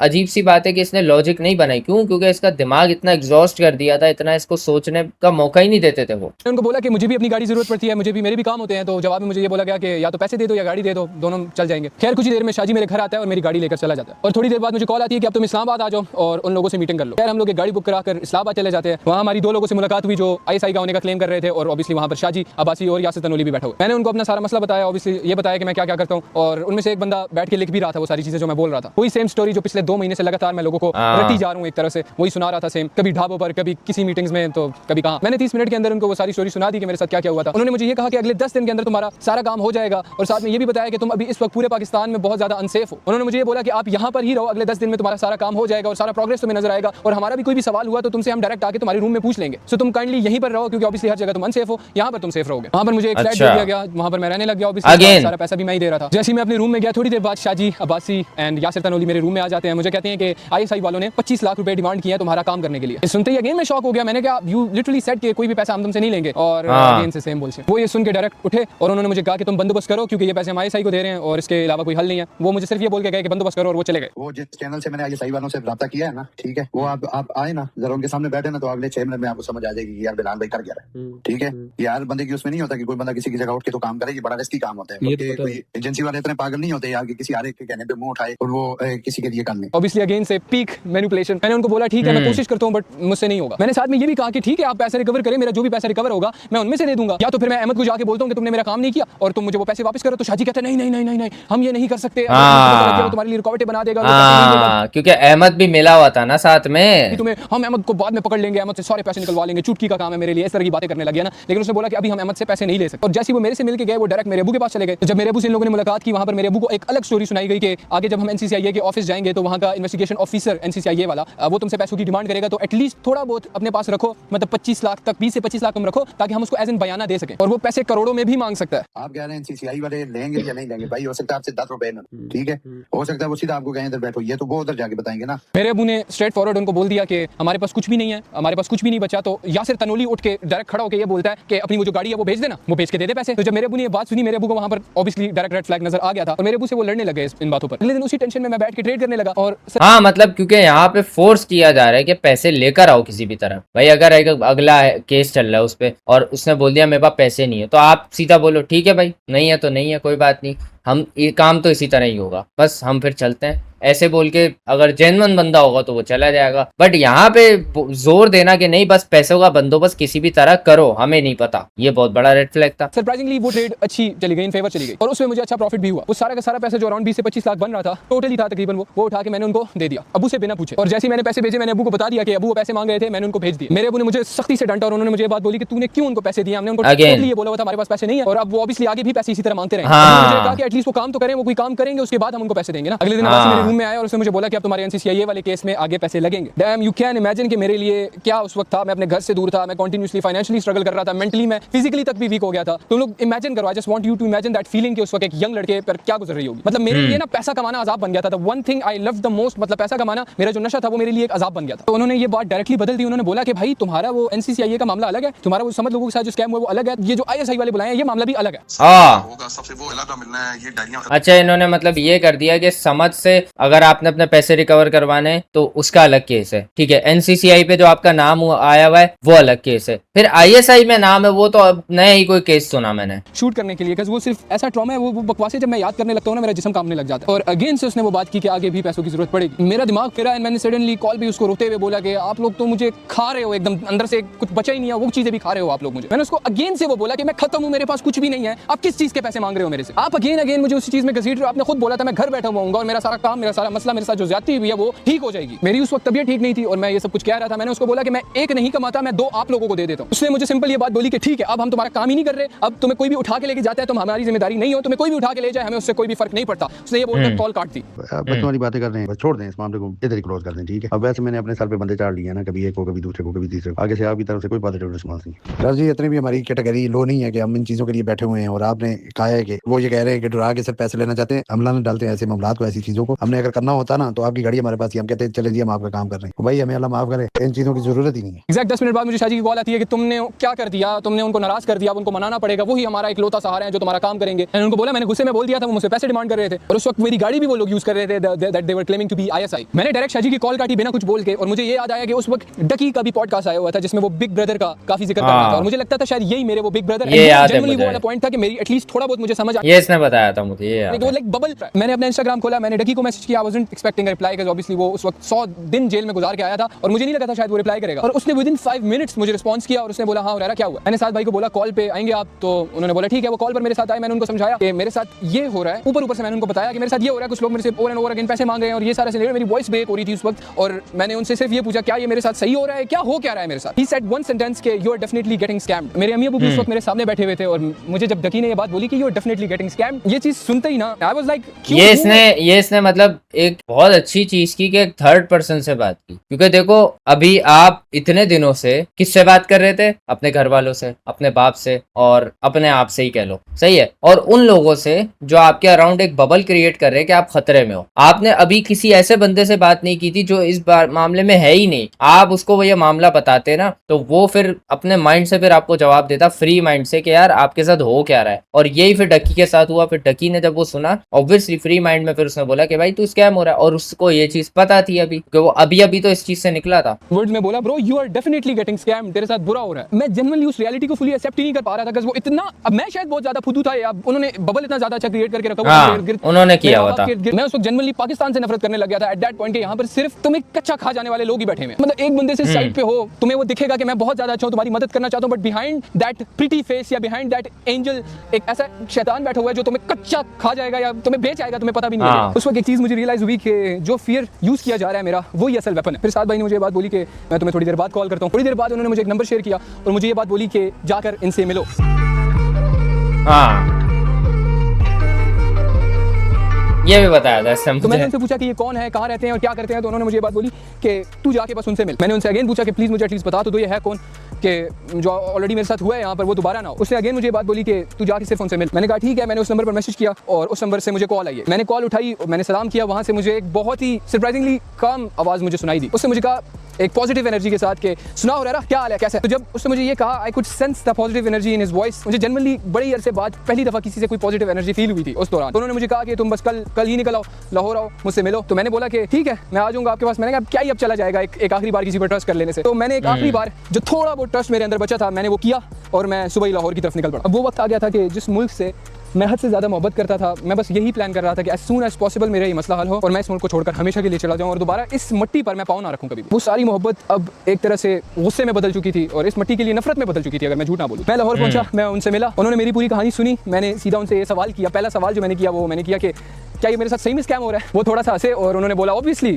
तुम्हारे साथ गलत हो रहा है, तुम्हारे साथ स्कैम हुआ। उन्होंने मुझे ये चीज़ समझाई कि ऑब्वियसली तुम्हारे साथ गलत हुआ है एंड ये एक ग्रुप की शक्ल में काम करते हैं। ये इंसान के इर्द गिर्द एक साइकोलॉजिकल बबल सा बना देते हैं और उसको वो एस्केप ही नहीं करने देते, उसको सेकंड थॉट ही नहीं आने देते। और ये तुम्हारे जैसे वो लड़के जिनका कोई बैकग्राउंड नहीं होता, जो एक छोटे घर से आए होते हैं, उनको टारगेट करते हैं। उन्होंने मुझे समझाई ये बात कि ये लोग with a lot of money, ये जलील लोग इदारों का नाम यूज करते हैं और फियर को एक वेपन बनाते हैं। इदारों का नाम भी बदनाम कर रहे होते हैं साथ में, और इदारों के नाम पर लोगों को डरा डरा कर उनसे पैसे वसूल करते हैं। और ये मेजॉरिटी केसेस तुम जैसे जो लोग होते हैं जो कभी कोर्ट कचहरी के चक्कर लगाने की जरूरत ही जिनको नहीं पड़ती, उन लोगों को ही टारगेट करते हैं। और उन्होंने मुझे इस बात पे समझाया कि जो तुम्हारे साथ हुआ है ये एक रियल पैटर्न है और लोगों के साथ ऐसा होता है। और ये सुनकर मुझे पहली दफा थोड़ा अच्छा फील हुआ कि एटलीस्ट चलो मेरी बात समझ ली गई है और मैं अकेला नहीं हूं जिसके साथ ये हुआ। उन्होंने मुझे सारे लीगल इश्यूज के बारे में समझाया कि लीगल इश्यूज कैसे हैंडल किए जाते हैं, कैसे कोर्ट्स के मामलों को हैंडल किया जाता है, कैसे लॉयर को डील किया जाता है, वो सारी बातें उन्होंने मुझे समझाई। उसके बाद उन्होंने मुझे एक एक्सपीरियंस लॉयर भी रेकमेंड किया जो बाद में मैंने हायर भी कर लिया और आगे मुझे लीगल प्रोसेस के लिए भी गाइड किया गया ताकि मैं इमोशनली और फिजिकली हर चीज़ के लिए रेडी रहूं। उसके बाद मैं जब सारी चीज़ें मैंने सुनी, मैं अपने आप पर ही हंसने लग गया कि मैं इतना ज़्यादा बेवकूफ़ क्यों था कि लाइक मैं ये सोच रहा हूँ ज़हन में जैसे मैंने किसी का कत्ल कर दिया। उस वक्त मैं बहुत ज़्यादा शर्मिंदा था, लेकिन साथ ही ये फीलिंग भी थी कि फाइनली अब सब ठीक हो जाएगा। और नहीं, इट्स लाइक अ प्रोग्रेस यार तेरी मतलब जर्नी में, कि तो जाहिर सी बात है इंसान एक्सपीरियंस से ही सीखता है। ये एक्सपीरियंस तेरे साथ हुआ जब भी तू सीखा है ना कि आगे कैसे अवॉइड करना है। तू कभी टकी तक पहुंचता कैसे, तू कैसे तेरे माइंड में थॉट आता। तेरे माइंड में थॉट इसीलिए आया क्योंकि तू टायर्ड हो चुका था उनको पैसे दे दे के। तेरे दिमाग में एक टाइम पे फिर फ्रस्ट्रेशन बिल्ड हो गई कि मैं नहीं दे रहा पैसे, बाहर में जाओ, सही है। और फिर वहां पे जब तूने थोड़ा सा बबल स्केप किया, थोड़ा सा, तो वहां बबल पे फिर जो है वो बबल से निकल के वो थॉट फिर गया डकी के तरफ कि यार इसके साथ भी तो ये केस हुआ है, चलो सोचते हैं। पहले तो तुझे सोचने का मौका ही नहीं मिल रहा था। तो ये बात रोते हुए कही थी कि सर मैं जहन में ये सोच रहा था कि जब मेरा ये सारा मसला हल हो जाएगा तो मैं बस यहाँ से ना पहली फ्लाइट पकड़ूंगा अपनी अम्मी अबू के साथ और मैं यहाँ से हमेशा के लिए चला जाऊंगा। मैंने जब उनको रोते हुए ये बात कही तो उन्होंने मुझे ये बोला कि देखो कुछ मसले ना तुम्हारे अपने बनाए हुए थे, तो इस पर तुम्हें अपने आप को ब्लेम करना है, ना कि इस मुल्क को। और दूसरा उन्होंने मुझे ये बात बोली कि ये मुल्क तुम्हारा अपना है और यहीं पर तुम्हारी सारी इज्जत है। जब उन्होंने मुझे ये बात बोली मैं जनरली रोने लग गया कि यार मैं मतलब क्या कर रहा था अपनी जिंदगी के साथ। खैर मैं उठा, मैंने उनको बोला कि सर मैं यहाँ से भी जा रहा हूँ, लेकिन मैं इंशाल्लाह अपना बेस्ट वर्जन बनकर वापस आऊंगा और दोबारा जिंदगी में ऐसी कोई बेवकूफ हरकत नहीं करूँगा। तो उन्होंने मुझे गले से लगाया और first time generally I felt like सारी गलती मेरी थी। ऑब्वियसली मेरी ही थी सारी गलती, and obviously I can not blame anyone for this कि मेरे साथ जो भी हुआ किसी और गया, मेरी अपनी गलती थी, मेरी अपनी नादानियां थी, मेरी अपनी बेवकूफ़ी थी। उन्होंने मुझे ये बात भी समझाई कि ये सिर्फ इस मुल्क में नहीं, तुम दुनिया के किसी भी कोने में चले जाओ, वहाँ पर ज्यादा बुरे लोग बैठे हुए हैं एज कम्पेयर टू दुनिया में कहीं पर भी रहोगे वहाँ पर यही हिसाब है, बस इस दुनिया में ना वो कहते हैं ना बच के चलना पड़ता है यहाँ पर, तो इस हाँ। दुनिया में अपने आप को खुद बचा कर चलना पड़ता है। इनकी कोई भी बात ना मानो और ये तुम्हें जो भी बोलते हैं उन सब चीज़ों को रिकॉर्ड कर लो, आगे शायद तुम्हें काम आ सकता है। साथ ही मुझे ये बात कही कि अपने काम पर फोकस करो, अपनी फैमिली पर फोकस करो, जो गया वो गया, अपने आप को ग्रो करने पर फोकस रखो। उन्होंने बस काइंड ऑफ मुझे इतना मोटिवेट कर दिया कि उस दिन के बाद से मैंने पीछे मुड़कर नहीं देखा। वहाँ से जाने से पहले मुझे बिग ब्रदर ने एक बात बोली कि जहाँ पर भी हमारा नाम लिया जा रहा हो इदारे वहाँ पर एक्टिव हो जाते हैं, और जहाँ पर इस तरीके से लिया जा रहा हो फिर हम उन लोगों को नहीं छोड़ते। तो आप टेंशन मत लो, आप घर जाओ, रिलैक्स रहो और इन लोगों को हम पर छोड़ दो। जब मैं उनसे मिलकर आया तो जनरली इस मुल्क की इज्जत उन लोगों की वजह से मेरे दिल में बढ़ गई। मुझे ऑब्वियसली ये रियलाइज हुआ कि 5 उंगलियां बराबर नहीं होती। बाद में मैं इस बात पे रोने लग गया कि मेरे कितना ज्यादा कीमती वक्त, ऑलमोस्ट पूरा 1 साल मेरा इस बुलशिट में जाया हुआ है। मैं कहता हूं पैसा इंपॉर्टेंट नहीं है, कुछ भी इंपॉर्टेंट नहीं है, जो वक्त होता है ना दैट्स द रियल एसेट। और उससे भी बढ़कर कि मैंने और मेरी फैमिली ने अपना सारा वो सुकून खो दिया था। जैसे मैंने तुम्हें कहा कि मैंने पीछे मुड़कर नहीं देखा, और मैंने अपने आप से वादा किया कि आइंदा के बाद मैं पीछे मुड़कर देखूंगा भी नहीं, अपनी फैमिली पर, अपने आप पर, अपनी ग्रोथ पर फोकस करूंगा। और ऑब्वियसली वही मैंने किया। आज से 1 साल पहले मैं हर किसी पर ट्रस्ट कर लेता था, उस वक्त मेरा दिल बहुत साफ था, आज भी मेरा दिल बहुत ज्यादा साफ है, लेकिन मैं किसी पर ट्रस्ट नहीं करता। अब्दुल्ला लोगों की बात करूं तो सीधी सी बात मैं बोलूंगा कि मेरे पास कोई भी ठोस सबूत नहीं है उनके खिलाफ। मेरे पास सिर्फ और सिर्फ बाइनेंस की ट्रांजैक्शंस हैं, और इसके अलावा मेरे पास और कोई भी प्रूफ नहीं है, क्योंकि बाइनेंस एक अनरेगुलेटेड ऐप है पाकिस्तान के अंदर जिसको रिकॉग्नाइज नहीं किया जाता। कोर्ट के तुम्हारे साथ इस चीज पर स्कैम हुआ है। और रिसेंटली मैं अपनी कम्युनिटी को भी इसी चीज के बारे में बता रहा था कि अगर तुम किसी के साथ कोई भी बिजनेस करते हो, do it in bank transfer, क्योंकि अगर बाइनेंस करोगे या P2P करोगे या डॉलर्स के थ्रू करोगे तो वो पाकिस्तान में रिकॉग्नाइज नहीं होगा, and you can not fight it in the court. And जैसा मैंने शुरू में ही कहा था, ये वीडियो मैं कोई सिंपैथी के लिए नहीं बना रहा, ना ही मैं कोई इंसाफ मांगने आया हूं। ये जस्ट मेरी एक स्टोरी थी। तुम लोग बहुत रखते थे पूरा साल मेरे साथ क्या हुआ ये जानने का, और अगर उनकी मैं बात करूं तो मैं उस जात पर ना बड़ा यकीन रखता हूं, और मैं इंसाफ पर बड़ा यकीन रखता हूं। उनका जो हशर होगा ना वो तुम इसी दुनिया के अंदर देखोगे, और मैं तुमसे कोई भी इंसाफ नहीं मांगने आया, और इंसाफ बेहतर इंसाफ करने वाली वो जात। और रही बात अहमद सईद, नईम बुखारी, यासिर ननोली और अब्बासी की, तो मुझे बिग ब्रदर और उनकी टीम ने कुछ लीगल रिक्वायरमेंट्स पूरी करने को कही, जो मैंने की। Then I just don't know कि कैसे वो रातों रात गायब हुए, और कुछ अरसे बाद मुझे पुलिस की तरफ से कॉल आई कि वो बंदे उनकी हिरासत में हैं, क्योंकि आपने एक कंप्लेंट फाइल करवाई हुई थी और अब वो जेल में है। उनका केस अभी भी चल रहा है, लेकिन अभी बहुत अच्छा हुआ। फिर रहे हैं। एक बात मैं यहाँ पर क्लियर कर दूं, अच्छा बेल पे हैं। वाओ, लोगों ने मेरे से खाया था, उनमें से मुझे 1 रुपया भी वापस नहीं मिला, ना ही समझ लोगों से, ना ही अहमद सईद लोगों से। अगर मैं मिनिमम भी बताऊं, बड़ा चढ़ा कर ना बताऊं, तो मेरा नुकसान 15 से 20 करोड़ तक था। लेकिन सच बताऊं ना तो यार बहन चोद, कितना चूतिया है यार ये, क्या बोलूं यार मैं इसको। अबे यार 15 से 20 करोड़ भाई क्या होते हैं, बहन चोद, क्या बोलूं यार मैं इस लड़के को भाई, कितना कोई बचकाना रहा है ये। कुछ जगहों में इसकी गलती नहीं है, काफी जगहों में इसकी गलती नहीं है, काफी जगहों में इसकी गलती है, लेकिन भाई कलेक्टिवली इतना नुकसान करना भाई, और भैं चोद यार कैसे मतलब कर लिया यार तूने भाई। मैं तो, मेरी तो गांड ही फट गई है ये सुन के भाई। अब उस पैसे का मुझे इंतजार भी नहीं है। आई सी इट लाइक कि जैसे मेरे ट्रेडिंग में कोई स्टॉप लॉस हिट हो गया एंड मैं अगली ट्रेड पर कंटिन्यू हो गया। अब मैं इस पॉइंट पर हूं लाइफ में कि मैं जिंदगी का और वक्त जाया नहीं करना चाहता इन दिस फीलिंग के शायद वो पैसा वापस आ जाएगा। लॉस बड़ा था बट लेसन शायद उससे भी ज्यादा बड़ा था। जिंदगी में स्टॉप लॉस लगता है लेकिन वहां पर खेल नहीं खत्म हो जाता ना, नेक्स्ट ट्रेड उससे भी ज्यादा स्ट्रांग होती है।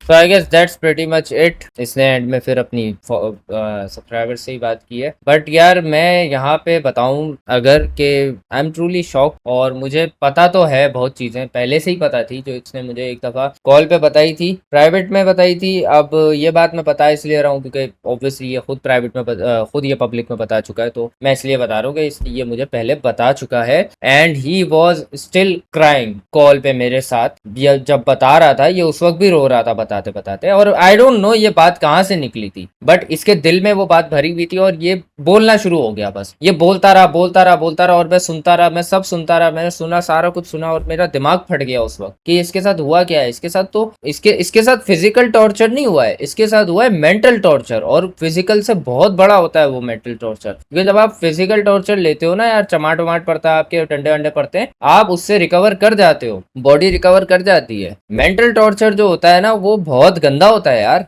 उसकी हीलिंग इतनी आसान नहीं होती है, और ये मेंटल टॉर्चर से गुजरा है। लाइक लोग आए, लोगों पहले तो इसका जो नाम आ गया NCCIA में, it was not a big deal, इतना बड़ा इशू नहीं था जितना इसको बना के दिखाया गया कि यार इतना बड़ा इशू है तेरे ऊपर, ये पता नहीं क्या क्या करके तू भागा हुआ है, और उसको एक बड़ा केस बना दिया। उसके बाद फिर ये लैक ऑफ जो है नॉलेज अबाउट जो भी हमारे कानून वगैरह हैं, जाहिर सी बात है, और इसको ये भी नहीं पता वकील करना चाहिए, किस वकील के पास जाऊं, कैसे प्रोसीड करूं, क्या क्या तरीके होंगे, कुछ भी नहीं पता था। इस वजह से ये यहाँ पे फंसता फंसता गया। दूसरा, इसकी फैमिली में भी किसी को कुछ नहीं पता था, तो वो लोग भी फंसते गए और इसके पास जो लोग आए थे उन्होंने इसी चीज़ का फ़ायदा उठाया। जिनकी ये बात कर रहा है अहमद वगैरह, जो जिनका ये नाम ले रहा है, वो लोग आए, उन्होंने इसको चूसा दबा के कि भाई इससे जितना निकाल सकते हो निकालो। और उन्होंने कभी किसी मीटिंग के नाम पे इससे पैसे लिए, अपनी अय्याशियों के नाम पे अपनी अय्याशियों के पैसे लेते रहे कि कभी कहीं घूमने जा रहे हैं, कभी कहीं जा रहे हैं, इसको मीटिंग के नाम पे चूतियों की तरह लेके घूम रहे हैं। ये टेंशन में बैठा हुआ है कि यार मेरा काम हो जाएगा कि नहीं होगा। वो चिल कर रहे हैं कि यार हमने एक भैंचोद बैंक रखा हुआ है और ये बस हमारे पैसे दिए जा रहा है हर जगह। खैर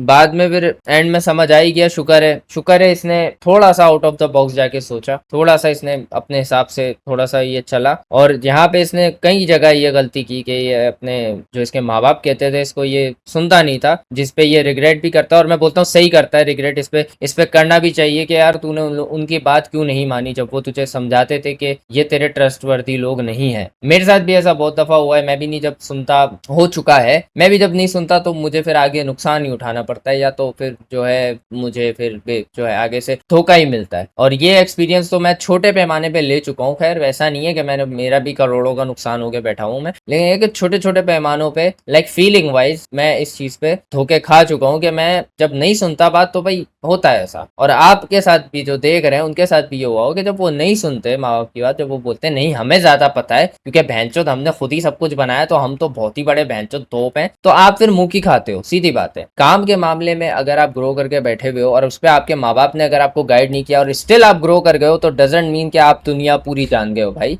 आपके माँ बाप का दुनिया में एक्सपीरियंस है, भले आपके काम में के मामलात में एक्सपीरियंस नहीं होगा, भले आपके काम के मामलात में वो आपको ग्रो उस तरह नहीं करवा सकते थे क्योंकि उनको पता ही नहीं था उस चीज़ का, लेकिन इट डजंट मीन कि उनको दुनिया का कुछ नहीं पता यार, उनको लोगों का कुछ नहीं पता। मुझे बहुत अच्छा लगा जब इसकी अम्मी आई, इसकी अम्मी ने डायरेक्ट उससे सवाल किया कि भाई क्या हो रहा है, पैसे तुमने इससे लिए, कुछ आगे बढ़ क्यों नहीं रहा मामला, तुम तो बल्कि जो है कभी कोई कहानी डाल लो कभी कोई कहानी डाल लो, हो क्या रहा है ये। जब इसकी अम्मी ने सवालात किए ना, बहुत अच्छा किया और इसने भी बहुत अच्छा किया इंक्लूड करके। और इसकी सबसे अच्छी बात ये थी कि ये बाद में अपने बाप को इंक्लूड करके रखता था हर चीज़ में, अपने बाप के साथ जाता था, अपने बाप को जो है सारी बातें बताता था और उसका बाप भी इसकी हेल्प आउट करता था। ये बहुत अच्छा करता था कि इसकी फैमिली को पता होता था। But at the other and मुझे उन लोगों पे तरस आ रहा है, किन लोगों पे जो ऐसे वक्त पे एक चीज निकाल के इसके साथ ही गलत करने पे लगे हुए थे कि भाई इसको नंगा करो भैंचोद किसी तरह, भाई इसके खिलाफ कोई बात आ जाए जिसपे हम इसको नंगा करें। उन लोगों पे तरस आ रहा है कि यार हाउ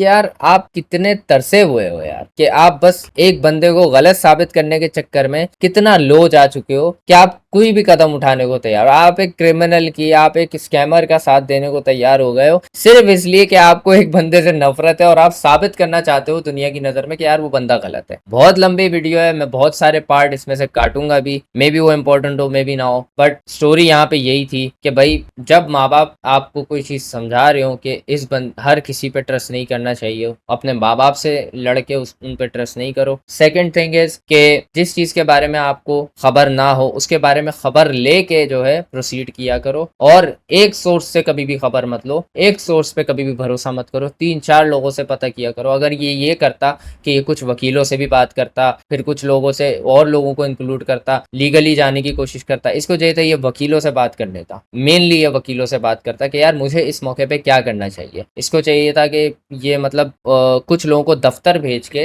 NCCI के मामला पता करवाता कि यार मुझे बताओ तो सही मेरा क्या कसूर है, मुझे बताओ तो सही मैंने क्या किया है। बट इसके दिमाग में इतना डर था लैक ऑफ नॉलेज की वजह से कि ये फेस ही नहीं कर रहा था, बल्कि ये भाग रहा था, छुप रहा था, और ये इसी चीज का फायदा फिर उन लोगों ने उठाया है। तो बहुत ही भाई बचकाना आदमी है ये, as far as I know him. मेरी कोई इससे इतनी डीप दोस्ती नहीं है कि मैं इसके साथ डेली बैठा हूँ या फिर मैं इसको डेली देखता रहूं, लेकिन जितना मैंने इसको देखा है, जितना मैं इसके साथ बैठा हूँ, जितनी हमारी बात हुई है, उतने उस हिसाब से मैं इसको जितना समझता हूँ ना, ये बस कह लो कि इमोशनली ओपन इंसान है। इससे आप प्यार से बात करो, इसको आप ट्रस्ट, इसको आप जो है प्यार शो कर दो, इसको आप जो है भाईबंदी शो कर दो, ये बिक जाएगा आपके आगे। ये चीज मैंने इसकी देखी और जो बेवकूफों वाली है, सही है। इसको मैंने ये बात शायद बोली भी होगी, आई डोंट नो, कि यार मैंने शायद पता नहीं इसको बोली थी, नहीं इसको बोली थी या किसी और को बोली थी, मुझे नहीं याद है, बट मैंने ये कहा था कि भाई जिंदगी में कभी मुझ पे भी भरोसा नहीं करियो। अगर मैं बोल रहा हूँ कि यार मैं अच्छा आदमी हूँ और मैं तेरा दोस्त बहुत अच्छा हूँ, मेरे पर भी भरोसा नहीं कर। ये पता नहीं मैंने इसको बोली थी या अपने किसी और दोस्त को बोली होगी कभी, लेकिन लेकिन ये बात मुझे याद आ रही है कि शायद मैंने कहीं कोट की है, और ऐसा ही है कि आप जिंदगी में अपने दोस्तों पे भी कभी इतना अंधा एतमाद नहीं करो, एक्सेप्ट योर फैमिली, और आपकी फैमिली में आपके माँ बाप, उनके अलावा आप किसी के ऊपर भी अंधा भरोसा नहीं कर सकते।